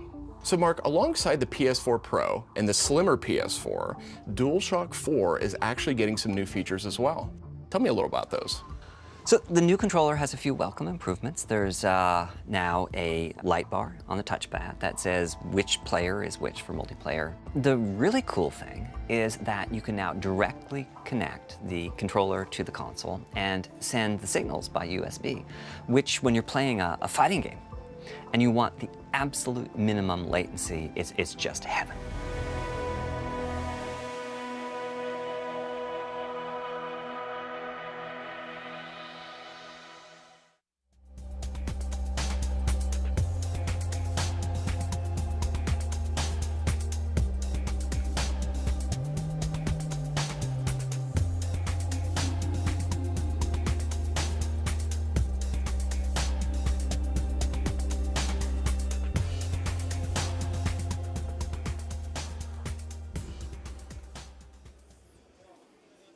Hello, everyone, and welcome back. Thank you again for staying with us. I am joined by Colin from Ubisoft Montreal. Hello, sir. Hi, how you doing? We are talking Watch Dogs 2, Yeah. a game that I just recently played and am pretty jazzed about. Yeah, the event in the press event in San Francisco. Fitting in that it's the setting of your game. Exactly. I feel like you guys planned that out from the start. Yeah, we did actually. When we were actually on Watch Dogs 1, and we were doing a press event, and a bunch of us were walking around in San Francisco, and we were going, we should do a game here. We should try to do the sequel here. This game is so awesome. It's be perfect for it. It's perfect open world fodder. Yeah. I do want to, obviously I just want to chat with you about the game, but Sure. the reason why we're here today in New York City is that we just recently revealed PlayStation 4 Pro. Watch Dogs 2, of course, is going to be leveraging some of that technology. I mean, what is that like for you guys as developers? I mean, what is the Pro letting you do? Yeah, so, well, I mean, as a developer, it's always really exciting when you have more GPU and hardware to work with because it allows you to see the game and kind of render the game out and be more true to the vision that you have. I mean, when you're developing a game, you start off with very high-res assets, and then you kind of pack them into the game, and you can sort of try to get it all to fit and fit into frame rate and the memory and everything like that. And so when you see the game on the PS4 Pro, it's like so much closer to our vision. The details there, it just kind of pops off the screen, and I don't know, it's just kind of, it's so cool to see your work like look that shiny and spectacular. Just glowing. Yeah. It just glows. And actually, I really like that because truer to our vision is, I think, an important point to make there. Because it's not just about like if you have a 4K display or not. It's also about like that hardware being able to push a little bit harder and kind of showing off what you guys have done from the source material, Exactly. right? Yeah. Well, there's so much detail in the world, in the city, the texture detail that's in the buildings, but like San Francisco is a very bright and vibrant place. You've got a lot of beautiful areas like Clarion Alley, where you've got this beautiful graffiti, and you have all these people walking around, and every area is different, and it's the differences in these details. So if you really want to feel that difference when you're looking at it on on a much higher resolution, it feels more immersive. It feels more real. But of course, Watch Dogs 2 is also available on PS4 Standard. It's going to look great and play great on both. So let's talk about the game then, because that's obviously why we're here. Yeah. Tell me a little bit about what your role was on this project. Okay, so I'm the animation director, but I also take on the role of Living City direction as well too. So basically, that's all of the animation for the main character, the AI in the game, but also the civilians who are their own form of AI. And then combining that with all the different clothing and kits, because it's a very diverse city, so you want to feel that each person is different as you go around. So, the people in Chinatown are different than the people in the Tenderloin, and the people in Silicon Valley are different than the people in Oakland, and they act and talk and behave and, in some ways move differently. That's like a huge amount of responsibility, dude. Yeah. That is a lot of stuff going on. Yeah. How do you have the hours in the day for that? Well, we have a really big team for that, and team effort. Team not effort just you. for sure. No, absolutely, and we have people that are just dedicated to going around and looking at each area, and just the time it takes to just go around the whole world and just study each area and see if it matches the planning that we did. And we have huge Bibles of artwork to kind of show us how each area is going to be different, so we can coordinate all the the character meshes and and also to coordinate with the world, because the people in the world have this symbiotic relationship. Yeah. So then tell me a little bit, because obviously this game is kind of very near and dear to me already, because it's set in a place that I've lived for so many years, right? Were you guys just chilling in San Francisco for like just forever, taking pictures, studying? I mean, tell me a little bit about the research process. Well, we did 2 scouting trips to San Francisco, but of course, we have the edge. That's it. That's all you needed. It's all we needed, because. But you have a team, we have a team, but we also we travel there a lot. Yeah. Because our one of our offices is there, and but it is also a really easy city to kind of like. To study online, right? We have a lot of tools online, and we have a resource team in Paris that helped us build a research tool that allowed us to kind of go street by street, city by city. We could look at things like the crime statistics in certain areas, and all this data we brought in from public resources, and it's all streamed into this tool that we have called the World Texture Facility, and it helps us basically understand how to build a world. But yeah, a lot of it is just being on the grounds. I walked around San Francisco and the Bay Area actually for a couple of days with a big 70 mil lens, just shooting photo after photo of people, just to try to understand how people are different. What is the difference that we're going to feel as you move through each area. So then tell me a little bit about Marcus Holloway, our hero here, because he's quite different from the original hero in Watch Dogs. Yeah, well, San Francisco is a new city with a different look than Chicago, and Marcus is a kind of a reflection of the Bay Area. He's a native of Oakland. He's Oakland. Yeah. And native Oakland, and he's a talented young hacker. In the story, we're playing as DedSec, and DedSec was the hacker faction from Watch Dogs 1. So we've kind of flipped the stakes a little bit. And but Marcus has been singled out and profiled by the CTOS system as somebody who's dangerous, and he's not. He doesn't start out being dangerous, and so. This is kind of like part of his quest to sort of show and expose to people what big data could do to us, how that could be treating us unfairly, and how it could be singling him out, singling all people out. Absolutely. So this is really the story of the game is the story of Marcus, is the battle against corporations that seek to exploit us through our data, through technology. So then, yeah, absolutely. And then in terms of the hands-on time that I got recently, which we alluded to earlier, one of the things that I really loved was just the new ways, the kind of contextual hacks that Marcus has available to him. Yeah. I mean, there's a lot of new stuff in this game. I was hoping maybe you could touch on some of that. There's one of the big feedbacks from Watch Dogs 1 was that players wanted more depth in the hacking. So each hack that you do is contextual, and so there's a simple function that you can do. You press the shoulder button and it will hack. But if you hold it, it gives you a whole variety of options, and then you can start to combine options, right? So you can set traps for guys, and you can lure people in, and you can create some fairly complicated patterns with all the different hacking options. And most of the objects in the world are fully hackable, and they're drivable.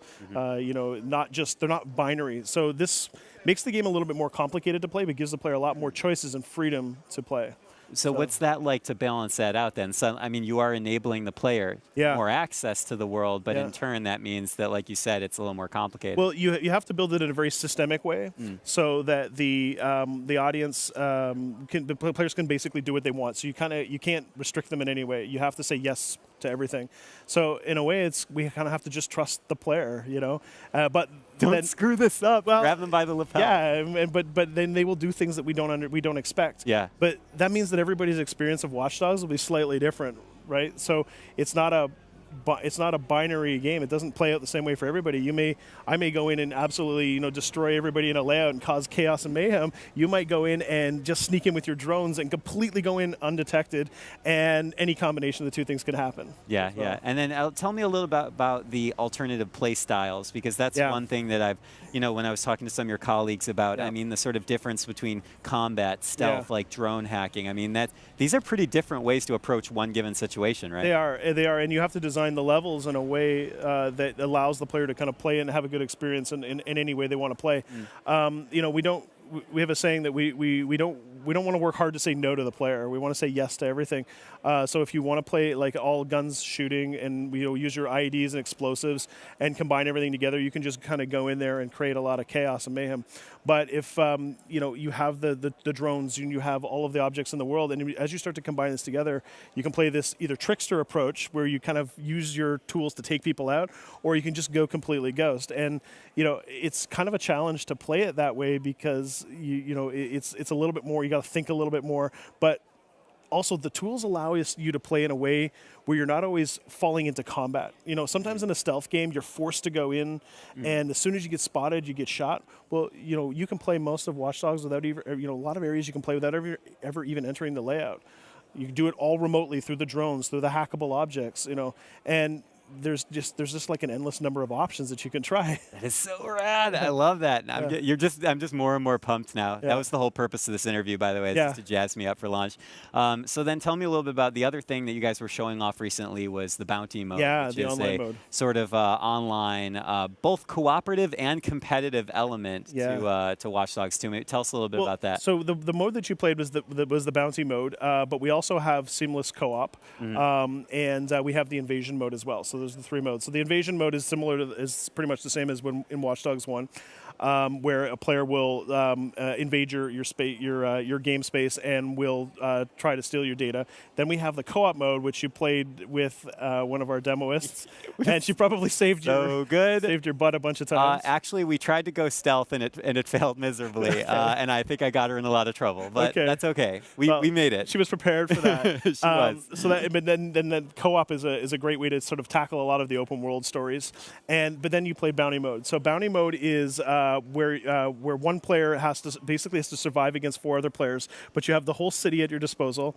All the hacks are available, and it's just complete chaos. So if you survive the bounty mode, the rewards are super, super high. Okay. So it's awesome. And when we were playing it, we were demoing it. There was just like from the bounty mode area, there were just screams of joy and terror and it was so loud. Defeat. It was defeat. a game is good when it's in multiplayer when people are screaming at each other. Well, we're almost out of time. Sure. What may I ask? What is your sort of takeaway from the event today at New York City? Do you have any particular highlights or something you're really excited about? Well, I'm just really excited that we can show our games, our game Watch Dogs, and also For Honor. We can show off how these games look, and we can and we're able to offer players the good PlayStation Core experience, but we're able to offer this enhanced experience.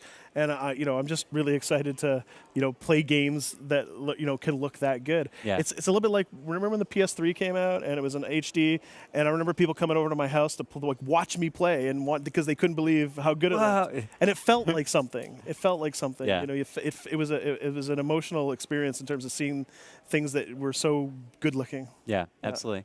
Well, and I'm also excited that I got to chat with you today. Yeah. So thank you, Colin. Very cool. It's great to have you here. And of course, it's great to have everyone watching at home. We will have a lot of this content viewable in 4K on video on demand in the days to come. So stay tuned for that. Also, of course, stay tuned for more games here from New York City, including a little look at Mass Effect Andromeda. Do not go anywhere. You will not want to miss it. Stay with us.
Hey, welcome back. We are just in the minutes following PlayStation meeting here at PlayStation Theater in Times Square, New York. I am joined by Aaron, GM at BioWare. Very exciting stuff. You guys are here showing off Mass Effect Andromeda, one we have not seen a lot of yet. No, it's been, we haven't shown much, actually. We've had a couple of E3s where we've shown trailers, but we haven't gotten into gameplay too much. But we had this chance to come here and show off just the first starts of gameplay, some of that exploration, some of those cutscenes, the quality of the characters. And so we took it, and thanks to Sony for having us. It was great to show this. I was happy to watch it. Believe me, I think my eyes were even happier. Now, I want to talk a little bit about some of the PS4 Pro details that were talked about today and how you guys are going to fit into all that. So I've heard through the grapevine that you guys are very passionate, particularly about HDR. This is a big point for you guys. And I'm hearing this again and again. I heard it from Christian at Naughty Dog. I mean, obviously everyone's stoked about high-res TVs and 4K TVs and all this, but that stuff's great. But HDR is also really cool. So tell me a little bit about why you guys are so pumped. Oh, I think the big reason for us being excited about HDR is when you make a science fiction world like Mass Effect, so much of it has the opportunity for color and for vibrancy and for all those things. Aliens can be bright and colorful. Places you go just look amazing. And HDR, even to my surprise, when I first started to really understand it better, really just brings all that stuff out so much better than I thought it would. I was really amazed when I first saw the difference between standard definition and HDR. It's funny, right? Because you have all these TVs and you don't even know there's a difference. There's a possibility for this thing called HDR. And so you spend your time thinking, oh yeah, I've got this thing, it's great. And then once you see HDR, you go, oh wow. And a science fiction intellectual property like Mass Effect, a game like Mass Effect, just really makes HDR sing because of everything you can do with it. You made a great point there. I mean, this stream is not in HDR. If you're watching this right now, you are not seeing HDR. That's right, yeah. You're not going to see HDR unless you come here physically to this event and see it on these TVs. Yeah, for sure. So you do need the TV to do it. And so I just hope people give it a chance and go into their electronics shop and do that. Go to a friend's house who's got it, turn it on, and really let yourself just be just immersed in this HDR experience because it's amazing. Yeah, it's super eye-catching. I'm super distracted while staring at all this footage. But I mean, HDR, it is bleeding edge. It's brand new. Yep. It's in basically this year's crop of TVs, and it's just going to, the standard's going to continue to coalesce, and we're going to continue to see more and more content around it. Yeah, I'm confident it'll do whatever other consumer electronics thing does, which is it becomes the standard, and then cost comes down, and then pretty soon it's just everywhere. That's right. That's great. So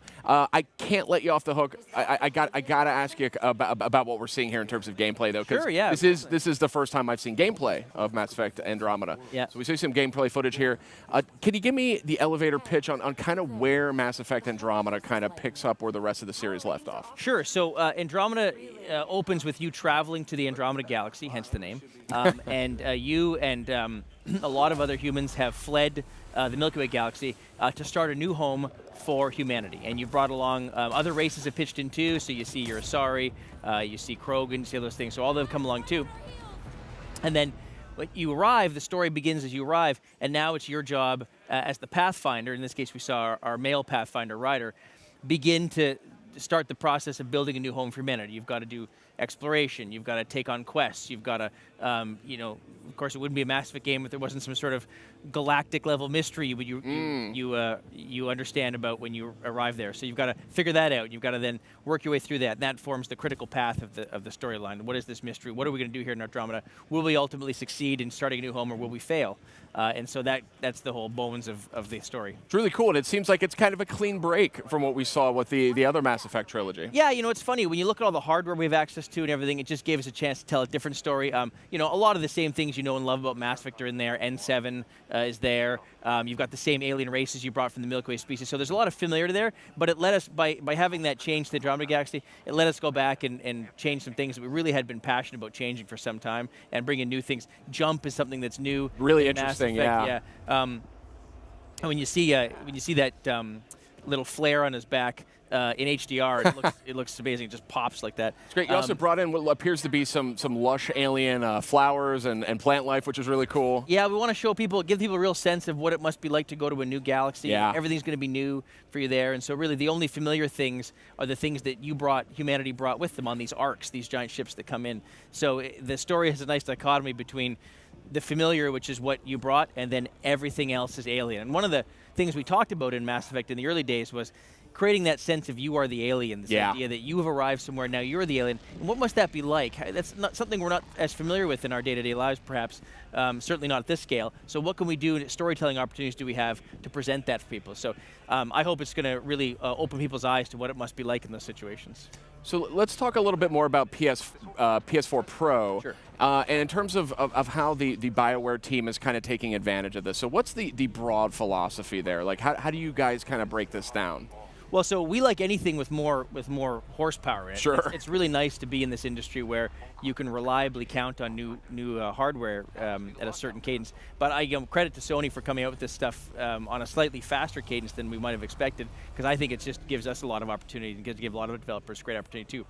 We look at exactly what Mark Cerny spoke about it today. We look at the resolution, which allows things to be sharper, cleaner, more detail in them, and then we look at HDR, which is just all that visual power to pop on the screen and just really make everything more intense, everything more real. And so for those two reasons, those two axes just make for an amazing experience in Mass Effect. I think, again, science fiction is just made for this kind of stuff. Yeah. it really pushes our developers. It really makes them scratch their heads and think about what they can do and how far they can go. And it's a great time. And meanwhile, I mean, the game is going to be available as all PS4 games on both standard PS4. That's right. I'm sure it's going to look great there. Yeah. Oh, absolutely. Yeah, it's good. You know, we designed it originally for PS4. We had no idea about Ps4 Pro when we kicked off this and did a lot of our production work. So, oh yeah, it's going to be an amazing experience on PS4. And if you choose to get Ps4 Pro, so much the better. And if you have the hardware to support the HDR, the hardware support 4K, you'll just get that much better an experience. But I really love that Sony's very committed to keeping the community intact. Yeah. I think that's just a really smart move, and credit to them. That really makes me happy as a game developer to know that when we make a game and release it for people, they're going to have a community players right there. They'll be in touch with, and that makes me feel really good. I was happy to hear too a lot of the discussion around HD TV support and some of the things that are being done there. Like there's still a reason if you have an HD TV, you don't have to run out and buy a 4K TV to get a lot out of PlayStation 4 Pro. Absolutely. I think PS4 Pro is going to offer developers a lot of chances to just tweak things, make them just a little better. Everybody wants more. Every developer wants more graphical and computational horsepower in these things. So you can do really smart things there, and it just makes it that much better. That's great. So what's next for you guys here with Mass Effect Andromeda? Like, do you have some big plans coming up? Is this is the first peak of, I assume, we're going to be seeing more here to come? Oh, I hope so, yeah. So, we're very lucky that we have a very passionate community of fans. And we've had this November 7th day, N7 day, that we've had for them for a long time now. I think this is our 5th year we've done it. And so we're really hoping everyone to come back on N7 day, and we'll talk more about Mass Effect Andromeda then. Fascinating. I'll have to mark my calendars here. So, hey, I really appreciate you coming by, showing off Mass Effect Andromeda. We're going to have a lot more coming up tonight, so stay with us.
Hello, my friends. Welcome back. Of course, we are still here in New York City broadcasting, and I am talking to Scott from Crystal Dynamics. Hello, sir. Hello, sir. Thank you for being here because we are talking about Rise of the Tomb Raider, 20-year celebration. I didn't want to get it mixed up. That's right, 20-year celebration. 20-year celebration. Thank you so much for being here. It's pleasure. also very special because we were showing off your game on the Ps4 Pro hardware. Yes. Before we get into the game specifics, because I hear you have a lot to say about the game. Before we get into that, tell me a little bit about how your team is leveraging this new hardware. Sure. So for us, looking at Rise of the Tomb Raider, it's one of those things that, it's a beautiful looking game. These guys, crazy talent. The studio has just been focused on it, partnered with IDOS Montreal, making the original version of it. And then we brought our Nixies partners on board and said, hey, we've got this PlayStation version for the 20-year celebration. We want to pull that together and be able to look at the PS4 Pro hardware and saying we, for the first time, can do something in 4K. And so for us, being able to say, look at what we can do, take all of these pixels and make these horizons go on forever. You can actually see this blobby mass of shadows now turn into the actual shape of a cross in the monastery that's actually on that hillside. Or you can actually see the scar on Lara's face when you actually have the camera close up and looking at her. So being able to do that type of stuff, something we hadn't been able to do before, right? Something we hadn't seen on consoles this way. So it was great for us to be able to dive in and say we can bring it to that truest version of what we want to show. And during the conference we had here today, we kind of saw the camera pan around Lara, and we got to see some of the ways that the lighting just really pops. I mean, I feel like your team especially just does environments and lighting so well. Do you feel like that is also a benefit to you with this new hardware? Yeah, I mean, for us, for sure, just for the Rise of Tomb Raider itself, we had to reinvent our lighting pipeline. Like the things we've done, we actually, with Neo, PS4 Pro, being able to add in better reflections. We got to get used to that. But being able to get enhanced reflections, get more dynamic foliage, be able to actually do things, even with tessellation, the curves to be smoother, because our worlds, like these brutally hostile environments, are part of the character, right? Lara's woman versus wild. She's actually fighting these places, so we need them to have that same personality that you can get from the close-ups, from the cinematics, all the things like looking at her from how the hair moves and how the eyes work, but all of that has to work in conjunction, otherwise you get this disparate game. So for us, it's some of the best in the business. We love these guys. I love it. I love it. Now, 20-year celebration. Yes. You got to go big for a 20-year celebration. That's right. It sounds like you guys have gone big. Yes, with this game. Let's start by recapping a little bit of what you guys have done for the PS4 version. Sure. So it's looking at, we already have a great game, right? So like, how do we take it, the 20 years? You already got it's like a great sandwich. It is, exactly, right? So we look at this, and then we've added on all this content, all this DLC, the downloadable content, starting with endurance mode, right? Well, this is our survival mode, drop you in this procedurally generated world that actually changes every time you replay it and reload it, and you're lost, you have nothing, you have to go find all the resources and craft. Well, we've added co-op to that, so now you and I can actually tomb raid together for the first time with all these mechanics in this endurance mode. So that's one of those new features of we can actually raid tombs and help each other out. If you die in a trap, I can revive you. So something that we hadn't done before is be able to kind of dabble in the co-op side. We've actually added in our other Baba Yaga DLC, which is our story version, more the classic, going back to the narrative, kind of supernatural elements from Tomb Raider. So that's been fun, adding that into this package. And then our third DLC pack was Cold Darkness. So this was kind of this how much crazy, content right? did you guys do? So adding, and we're not even done, right? So putting that in, suddenly you have this kind of these Cold War era, still in the Siberian wilderness, infected enemies that have gone crazy. And so now there's a new kind of puzzle and mystery for Lara to solve. And that's all the way up to kind of the beginning of this year, we had that stuff done. Now we've added another DLC, 420 celebration, called Blood Ties. So this is kind of that fan favorite going back to Croft Manor, saying we want Lara in an adventure storytelling world where she can actually go back to this place where she has to kind of earn it back. She's basically battling with her uncle who's trying to take it just as a property. This is her earning her inheritance. But beyond that, this is her earning her birthright. This is that kind of baton pass from what were my dad's secrets? What was he looking for, passing the baton as I find his Batcave to become my Batcave of all the secrets and all the mysteries that are in this world that I want to get through. And then on top of that, just for fun, since we already had this cool manor location, we're like, you know what? Let's add Lara's Nightmare. So you can replay this kind of zombie horde mode inside of the manor, because why not, right? We're already there, we might as well put that on top of it. Yeah. And that's not even, even beyond that, you could take Lara's Blood Ties DLC and you can play it in PSVR. Say what, Scott? Yeah, see? Set up for you, right? But the idea of once you're in Blood Ties, you can play it third person. We've had users come in, play it through on third person and love it. But we've actually had those same people come back, put on the PSVR, and now play it through VR mode. Yep. And they take almost twice as long because they love it. They look at everything. They look at behind every tree, behind every rock, what's over here in this corner of this room. And we were like, well, they've already played it. They'll probably blow through this quickly. But in the end, they loved it. And they actually went through that kind of level of detail with it. That on top of character skins. I don't know if you've seen some of the classic skins we're adding in there. So you have the low polygon Lara, like an original version of Lara. We had fans vote on the kind of character skins they wanted. So playing in this 4K version with an original low poly Lara. Kind of some beautiful irony there. It is. It's weird juxtaposition. Like, this cinematic's awesome. And then the low poly Lara pops up. Like, okay. So putting all that together, we're over 50 hours of content now with everything slammed on top of it. All the replay modes, expedition mode, cards you can make your own missions. I mean, just crazy amount of stuff inside of this package. But is there like a birthday cake? I mean, it's a 20-year celebration.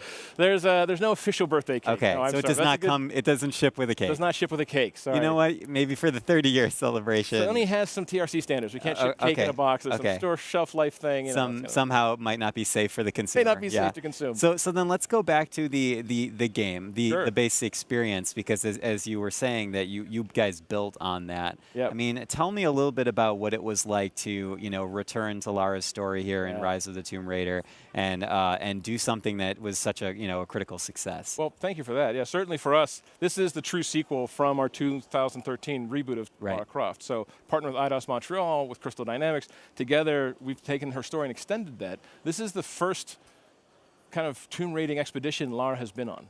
So this has gone from being a survivor to now being kind of that ascending the path for being a Tomb Raider. Right. So this is her saying, I found some of my dad's old diaries, I found some old notes, and actually I want to follow this path that he started laying out. And she found one word. She's found Trinity. It's like, who's Trinity? Who's this mysterious group of bad guys that somehow are connected to my father, and what does it mean? So exactly. So now you have this tingling feeling like, ooh, there's a mystery to unravel, and she finds this name, this lost city of Katesh.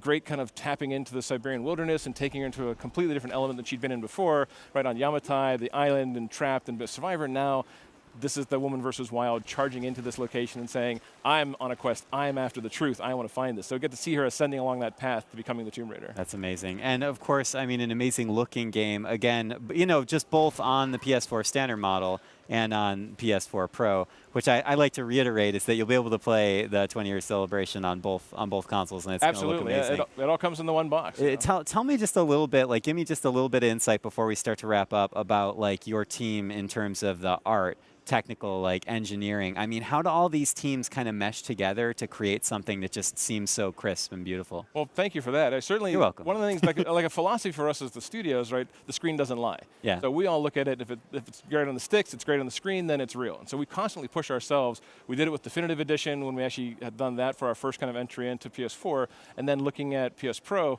and saying, what can we do now? Everything from the visual quality and the aesthetics to even 3 different viewing modes. So if you don't have a 4K TV, like this beautiful thing behind us, which is awesome, right? You don't have this in your... I don't have that one in my office yet. So Sony... I mean, I could ask. If Sony's asking, we'll take one home with us. We got it on the plane somewhere. It has to fit in your suitcase. Yeah, I don't know. We fold it. But looking at the 4K resolution, but we also have 2 other viewing modes if you don't have 4K, but you have a PS Pro.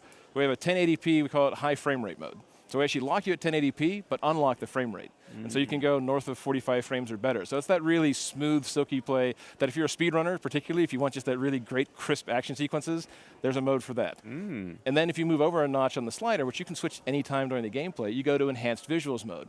Enhanced Visuals is 1080p locked and locked at 30 frames, but we throw every rendering technique we have at it. The entire kitchen sink is in there for multi-pass rendering and shading and PBR lighting, like everything we can do to just up the resolution of the pixel quality inside of the game.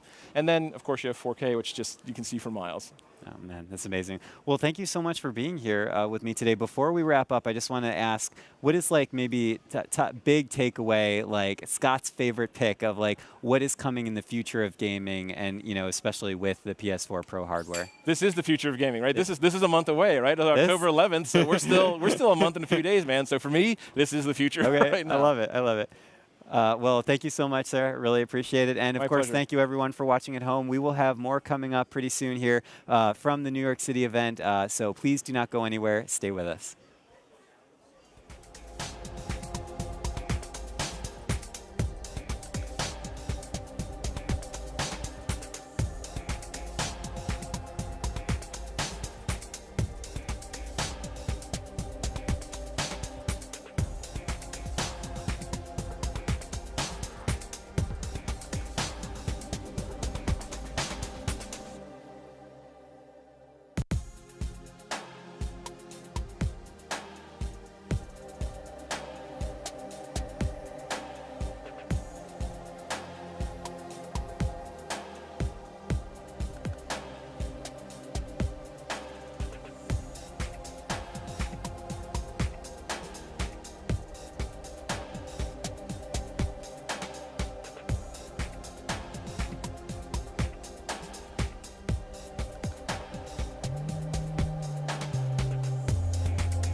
Hey, welcome back to PlayStation Meeting. We are here. It's only been just an hour or so since the big keynote ended, and we're here with some more graphics experts from gaming.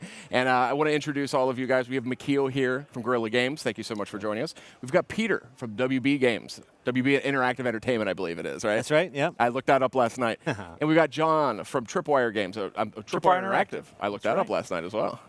Guys, thank you so much for joining us. Obviously, PS4 Pro, that's the word of the day here. And I wanted to talk a little bit about how PS4 Pro is kind of offering developers a new tool set. You know, powerful new tools that you guys are going to be able to leverage in a bunch of different ways. So we're going to be talking a lot about that here. But fundamentally, you know, what does something like PS4 Pro let you do that you wouldn't be able to do otherwise? I'm going to go first. Whoever wants to jump in, it's an open forum here. I think that we're making Horizon Zero Dawn, which is a game that it's trying to look like BBC nature documentary almost. We're trying to get close to that. And I like that. And of course, like this allows us to just get that one step closer. I mean, we're already doing really, really well on the normal PS4, but the extra fidelity we can get and the extra color range, showing like nature scenes where the sunlight's very important. Those are the things we can just like take a couple of extra steps. Yeah, I mean, same for the studios that I work with. You know, whether it's at Monolith, where we're exploring Shadow of Mordor, it's really about player immersion and player choice. You know, so we let the player choose between quality or resolution, and if you choose quality, it's pushing draw distances farther than ever. You know, so it's really about just trying to immerse the player into those environments and allow them to re-experience Mordor, or like an example like Rocksteady with an Arkham VR, like, you know, getting those scenes crisper on PlayStation Pro is going to be really cool. That's a good point. We haven't talked a lot about it yet today, but PlayStation 4 Pro is going to have benefits for PlayStation VR. Obviously, PlayStation VR absolutely designed from the ground up for the original PS4, the standard PS4, but PS4 Pro is going to bring some benefits. Crisper, more fluid, and things like that, the games that support it. So great point there. Yeah, so I'm really excited, you know, with the PlayStation 4 Pro.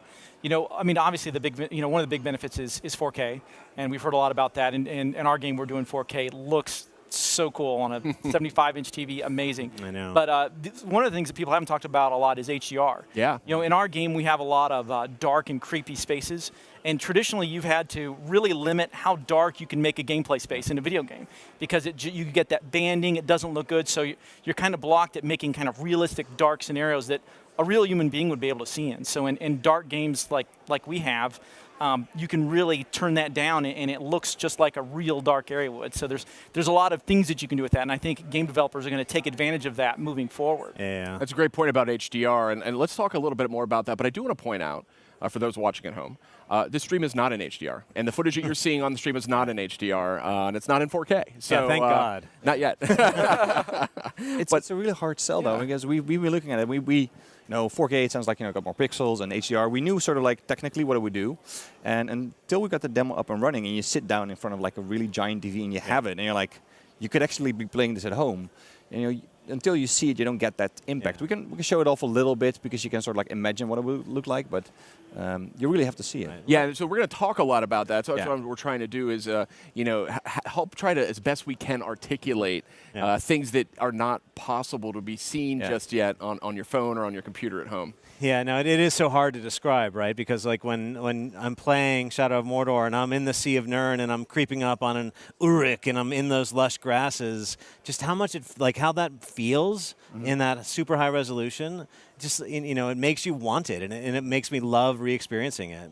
Yeah, I think for us, one of the things that we saw was when we started playing with the PS4 Pro, playing the game that way. In our game, Killing Floor 2, we have some classes that are based around shooting enemies that are really far away.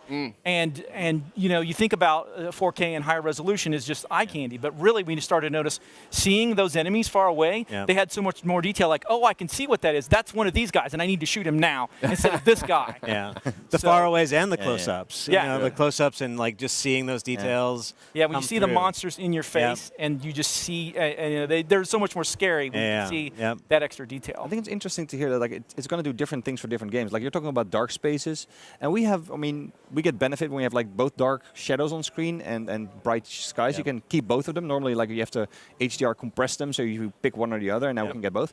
But like it sounds like your bias is much more towards the dark one, and we're much more towards the bright one because we have much more sunlight. Yeah, we get to play with both because we have day-night cycles, and to push both as far as we can. We're just getting started. started. Yeah, for our game, we did a lot of work with dynamic lights. So grenades will blow up lights, and monsters can scream and blow up lights. Yeah. So we have very bright areas, but we had to limit how dark they could get. Right. And now we can push that to another level. So Yeah. it's exciting. It's a broader palette at the end of the day. Basically, There's more exactly. you can do. You've got More more light, more freedom. dark. You've got Yeah. more choices as developers. Yeah. And speaking of choice, let's talk a little bit about that choice that users are going to have if they want to pick up PS4 Pro. This is not something where you need to have a 4K TV to get a lot of benefit out of it, and quite the contrary. I think a lot of people are going to be picking this up that have HD TVs. So let's talk a little bit about some of the benefits you guys are seeing on that front. Yeah, well, I mean, Shadow, again, is a great example there because what we get, we have a resolution mode, which is perfect for those players who have that HD TV and the PlayStation Pro. They can still take full advantage of the high-end textures that we've done, and like it smooths out all the edges. Everything just is going to look better because we're pulling from that library of textures on that super high end. So either way, you're getting that choice. Yeah, I think it's.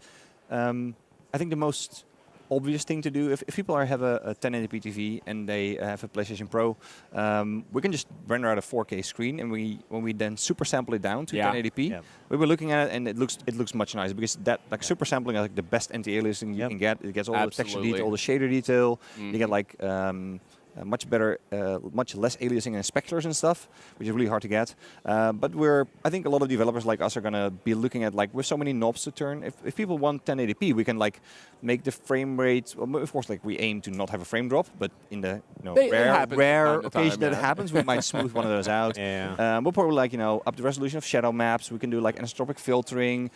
So we'll twist all of those knobs until we find something that is really, really good for people who have that TV. And it could also be somebody who has a 4K TV, but they have their couch very far away, and they go like, I'd rather have an image that is better in a different way. But that choice message is interesting. John, you have any thoughts there? Yeah, I mean, I think it's, for people with just a standard HD TV, it's going to be a smoother gameplay experience. And as Dave mentioned, you can super sample and make everything look more crisp. I mean, there's really some good advantages, even if you've got a standard HD TV.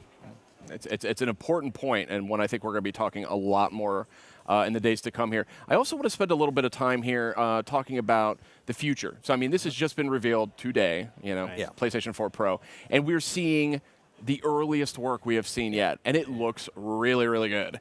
And so what I'm curious about is what happens as you guys start to get more time, more hands-on development time with PS4 Pro? What's that going to mean? What's your prediction?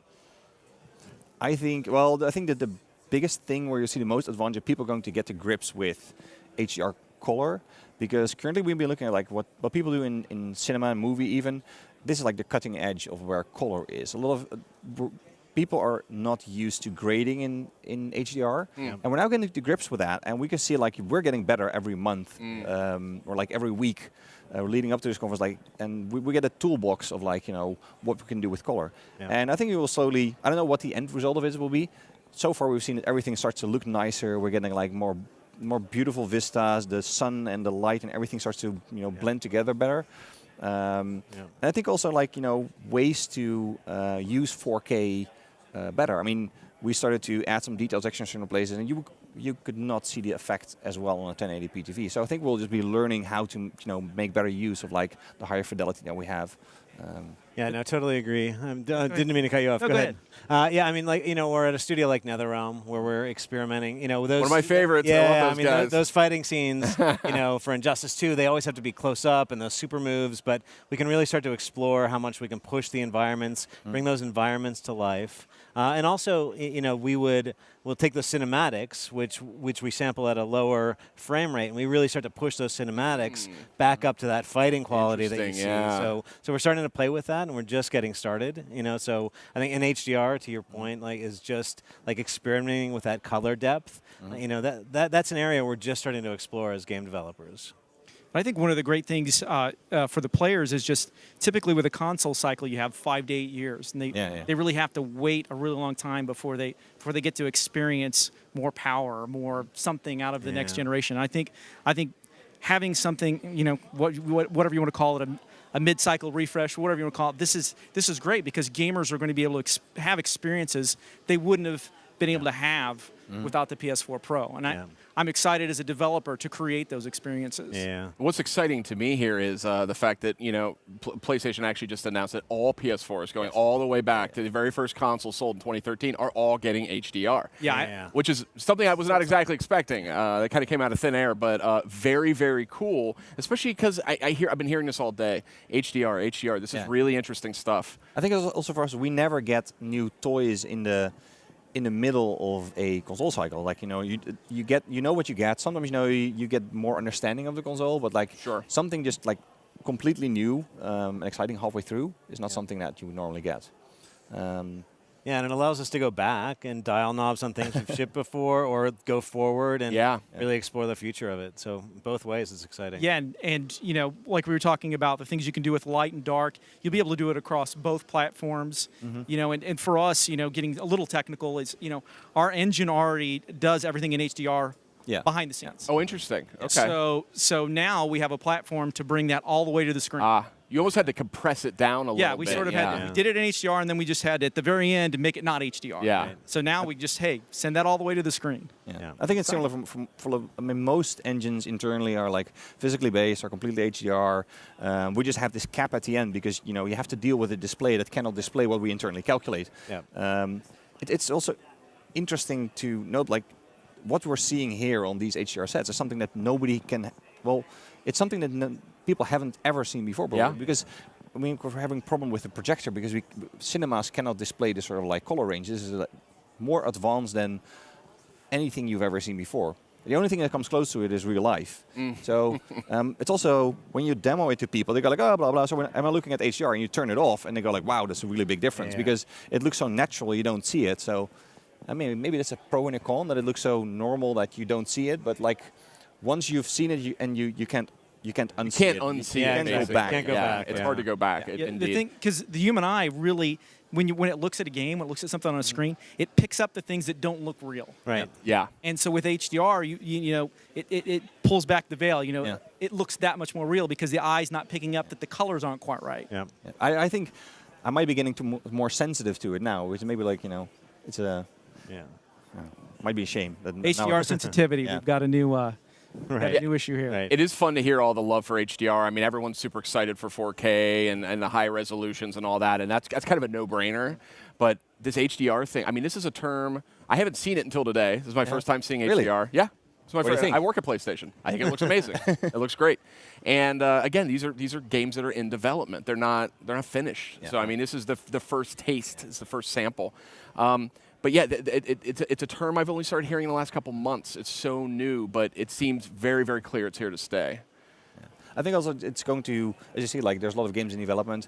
You're going to see a lot of adoption quite soon because it's relatively easy to develop for. And most of our engines internally already do this sort of stuff. I think, I'd be surprised if not like the vast majority of the games would be in HDR very soon. Interesting. Yeah, and like I said before, it's about bringing those environments to life. So like in WB Montreal, where we're exploring like a DC universe and starting to push into those boundaries. Like imagine how the capes and the lighting and the smoke effects are going to look. Sounds like a good fit. Yeah. John, I'm kind of curious from your perspective because you're Tripwire is an independent studio. Yep. So what is it like working with a PS4? I mean, or a PS4 Pro? I mean, does this add like a lot of new workload for you guys, or is it relatively streamlined for you to work on something like this? So I mean, I wish I could say it was no work. Yeah.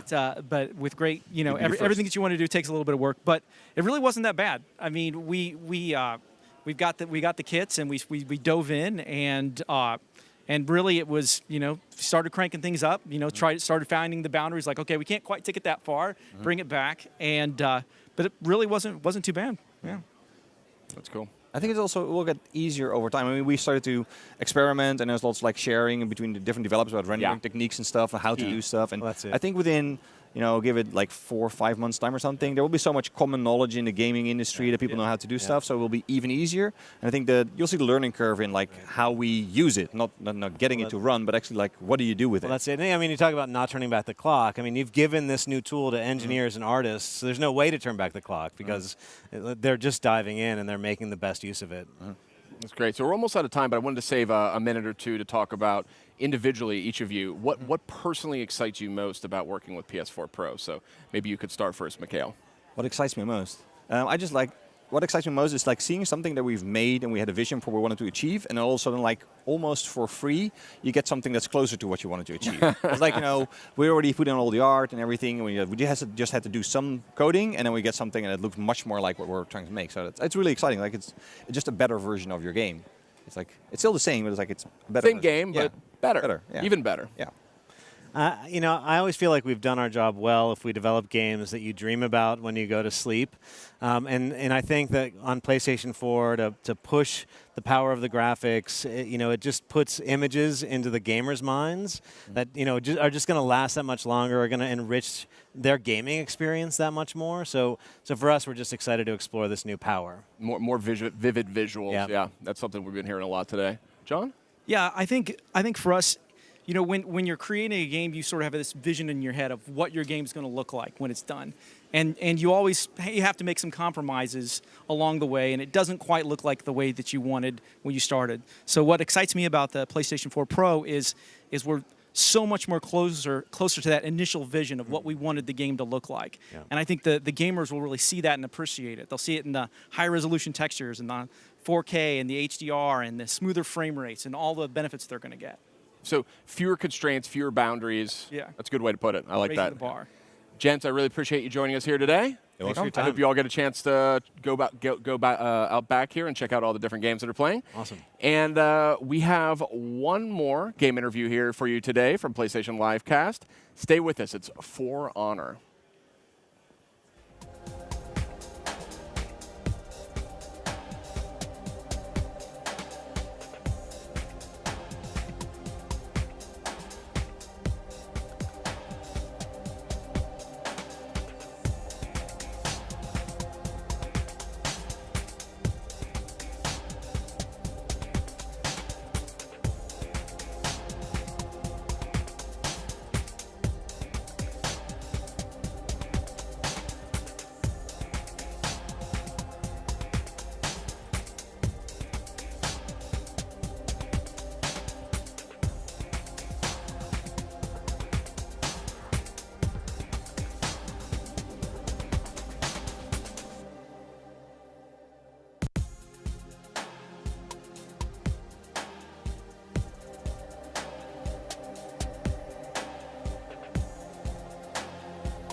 Hello, my friends. We are almost done here in New York City, but what better way to start closing out the show than with For Honor?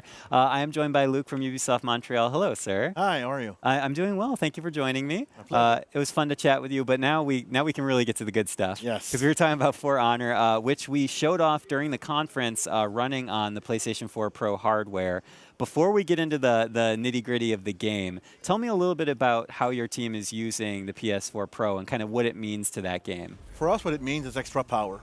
And this extra power will allow us to display more details on the character, on the environment. For example, on this footage right now, it's all the environment. You can see the reflection on the ground. It's much more detailed. A little bit after, you'll see the foliage, the vegetations. So we can get more detail, and that's the thing I was talking about the vegetations. You can see more details on the image. So that's where we're pushing the limit, and we're pushing the graphic power of the PS4 Pro. And not just in the environment, but also in character models. Exactly. Also in the character, that's a good point. Yeah. In terms of all their texture, because we have a lot of different materials on the character. Yeah. Having Knight, Viking, and Samurai, it brings different flavors. So the leathers, the armor of the warriors, for example, the Raider right now. You can see the definition on the armor, the Kinsei, same thing. So that's where we're trying to push to have this extra level of immersion into the game. Absolutely. Now, of course, PS4 Pro hardware is awesome, but we need those games. And For Honor, looking great. Tell me a little bit about what you guys set out to do with this sort of melee combat game. Our objective with For Honor is to bring people to live the experience of a dangerous battlefield with legendary warriors. So that's why we have the Knight, the Viking, and the Samurai. So that's the experience we want to bring. And for that, we decided to use a Knight, Viking, and Samurai, the three maybe most famous warriors out there.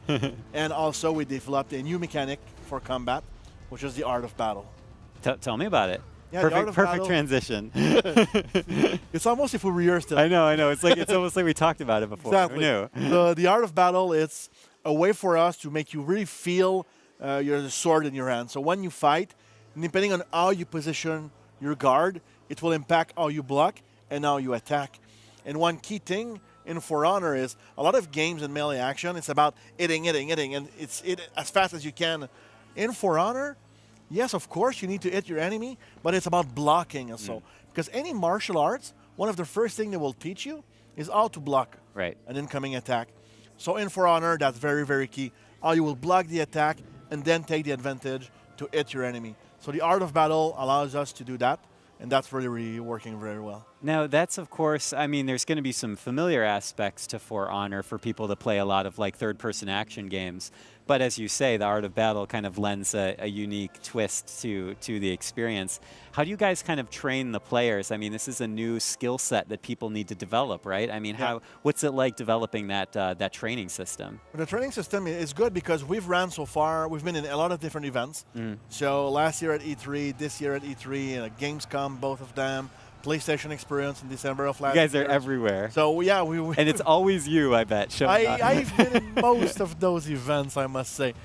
So having people play the game, we develop a tutorial, so a practice mode, so we can see how people get their hands on the game. We've done 2 live periods so far. So one in October of last year, we did a technical test 3 weeks ago. Okay. So it's a way for us to really see how people can, their onboarding process, how they will learn to play. And it's quite impressive. I must say, one anecdote. In a technical share test. 2. You can share 3. I don't care. Share as many anecdotes as you want. In a technical test we had 2 weeks ago, 3 weeks. There was one guy, one of our devs was playing during lunchtime with a player, an external player, and he got his ass kicked so bad. And the guy's been playing the game for 4 days. We've been playing it for 3 to 4 years. So we brought one more guy in, paff, out. We got one more in, paff, out. So we had to get one of our dev testers, one of the best player, and he came in and he managed to finally beat the guy.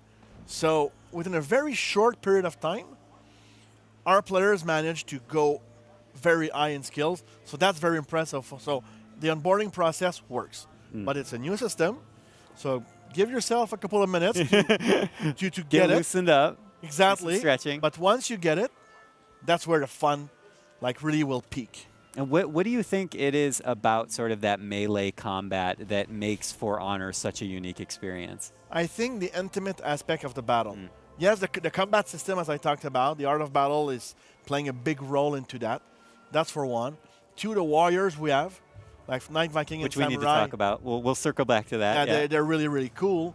And the intimacy of the combat when you're in a duel, that's where you want to live that moment of being like mano to mano. It's okay, let's get this done. Yeah. So tell me a little bit about the factions then, because you guys brought in some heavy hitters here. Yes, Knight, Viking, and Samurai. Literally, I guess. Sorry? Literally, they're heavy hitters. Exactly.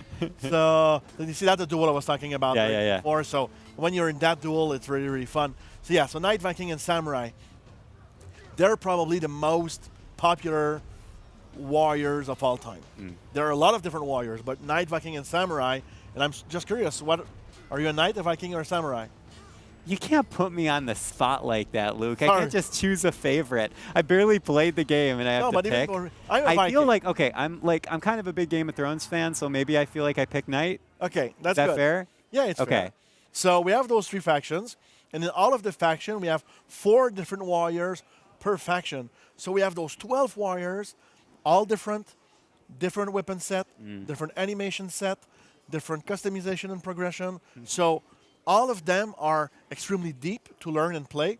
And that's a great thing about the game is once you go from one to another, yes, the basic gameplay mechanics are the same, but you need also to know how the Raider is fighting versus the Orochi. Because one is an assassin, so super quick. The other one is a vanguard, so a balanced offense and defense. So that's how we bring our factions. and also in the world, because in the footage we saw today, we saw the environment from Citadel Gate, which is a night map, but also from Overwatch map, which is a samurai one. So we have night, Viking, and samurai environment. Like this one is a night map. So beautiful. So that's why that's all the factions will live in For Honor. So before we wrap up, I do kind of want to talk a little bit about the modes that you guys have, because there's a lot of stuff you guys are putting in this game. You're telling me that there is like a single player campaign, and of course multiplayer is a core element. Can you tell us a little bit about the different modes? Yes, obviously. We have the story campaign. So in the story campaign, you will live this tale through Knight, Viking, and Samurai. So all of them. At E3 this year, we revealed our story campaign with Apollyon, the villain, who's a devious. A bit evil in the background. Just a bit. And the game modes, we have 5 different game modes. We have Duel, 1v1. We have Brawl, it's 2v2. We have Skirmish, Elimination. Both are 4v4. One is a team last man standing or team deathmatch. And we have Dominion. Dominion is the game mode that we are showing today, that we showed in the event so far. It's an objective-based mode in which you need to control areas to capture points, to score points, kill your enemies. And once you go over the 1,000-point threshold, your enemies won't respawn anymore. So you need to track them and kill them to win the match. This sounds very violent, sir.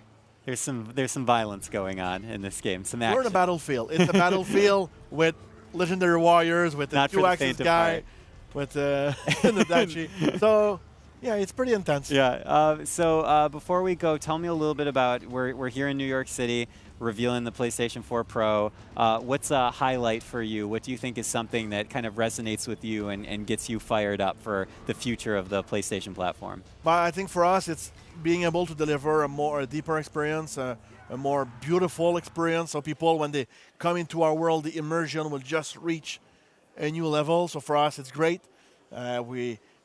I think being immersed in that beautiful and fantastic world, in this great world, is something that players will really, really like. Awesome. Well, Luke, thank you so much for being here with us. And thank you, everyone, for tuning in. We have a little bit more before we go here in New York City, so do not go anywhere. Stay with us.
Hey, welcome back. We are just about at the end of our show here. We were broadcasting live from PlayStation Theater, and of course, big day, Mr. Ryan Clements. It was kind of a big day, Sid. Yeah, PlayStation 4 Pro. It was good to be here. There was a lot of announcements, but more importantly, it's just really cool to see all those different games and all their interpretations of the PS4 Pro hardware. I have to get used to I'm still not getting used to saying it. PS4 Pro, baby. There it is. So, I mean, just there was a lot to take in tonight. Yeah. Yeah. We had everything from Mark Cerny up on stage, kind of walking us through like the approach to 4K TV and HDR and what all this was going to mean for games and for developers.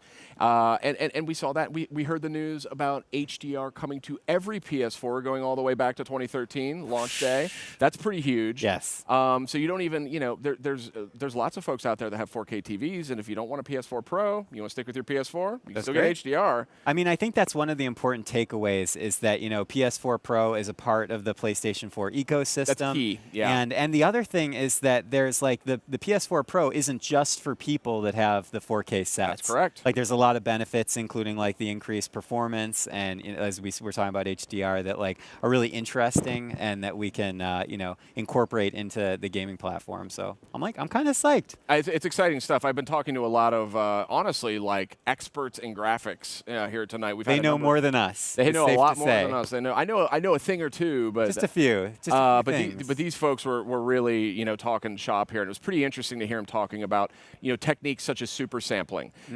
So folks that have an HD TV at home, they want to pick up a PS4 Pro.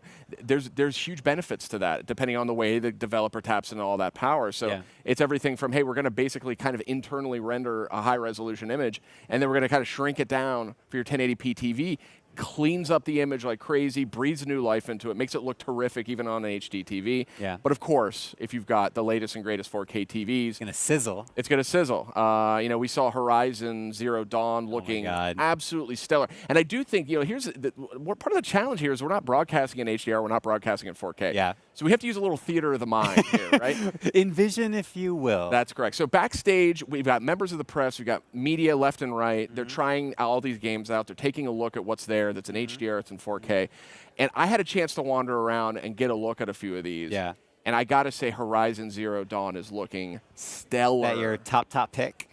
It's hard to choose. I know, it's hard to choose. It's hard to choose. Another one was For Honor, the Ubisoft we combat just game. were showing that game, and it's just like the level of detail in both characters and environments is amazing. And actually, that one of the when we were talking earlier, one of the developers said something which I think is really pertinent and a really good illustration of what the PS4 Pro can do. It's not just like a technical powerhouse. It's also the fact that it allows the developers to be a little more true to their vision. Yeah. And that was the language that he used, and I actually really liked that. To me, that sounded really good because it's about, when they create these like concept art and these like original, look at this. This is, I can't listen to you because this looks really you're like, great. But anyway. Silence. But, when they create these source assets, like the concept artists and all these programmers and engineers, when they build this stuff, sometimes that's, that vision has to be compressed and, changed in order to accommodate, the hardware. With the PS4 Pro, we can push closer to that sort of source materials, that original vision. I heard that a lot too, and I certainly heard. I mean, everyone's excited about the high resolution, the 4K displays,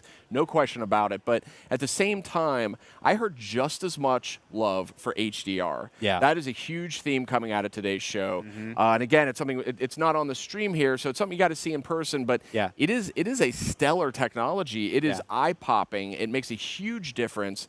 The range between lightness and dark and the color spectrums is just far more expressive. It breathes just a lot of life into the image. And you were seeing that in Mass Effect Andromeda today, right? Absolutely, Just like, absolutely. Especially with a sci-fi game, I feel like that's where it can really shine. We talked exactly about that. I've heard through the grapevine, BioWare very passionate about HDR. They love 4K too. But here's some more footage of that. And this is also very noteworthy because this is a first really good look at the gameplay. At least a slice of the gameplay that we're going to see in Mass Effect Andromeda coming to PS4, and obviously with PS4 Pro support.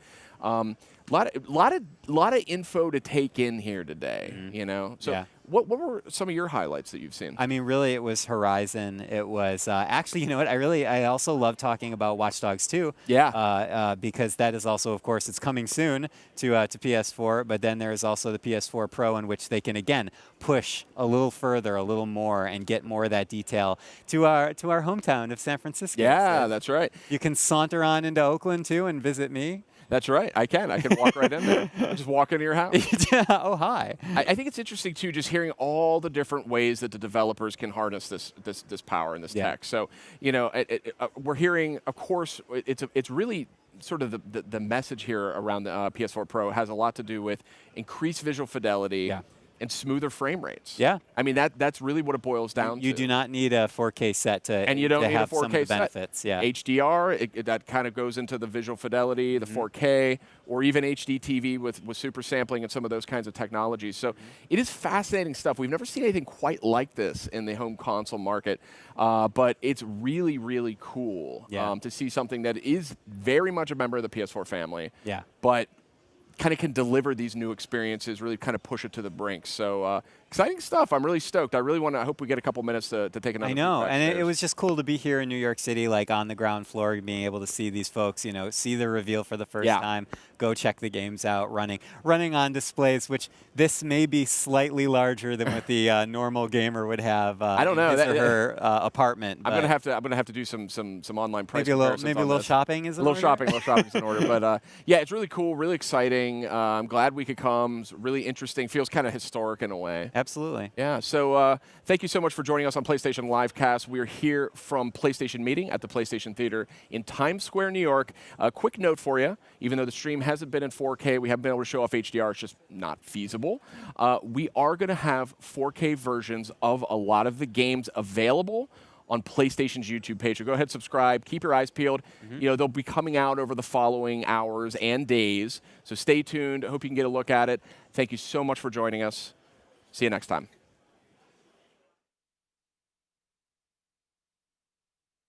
Farewell, my love, we'll be together soon. Take heed, sweet love, you'll never be alone. I'm watching from the heavens to keep you safe from harm.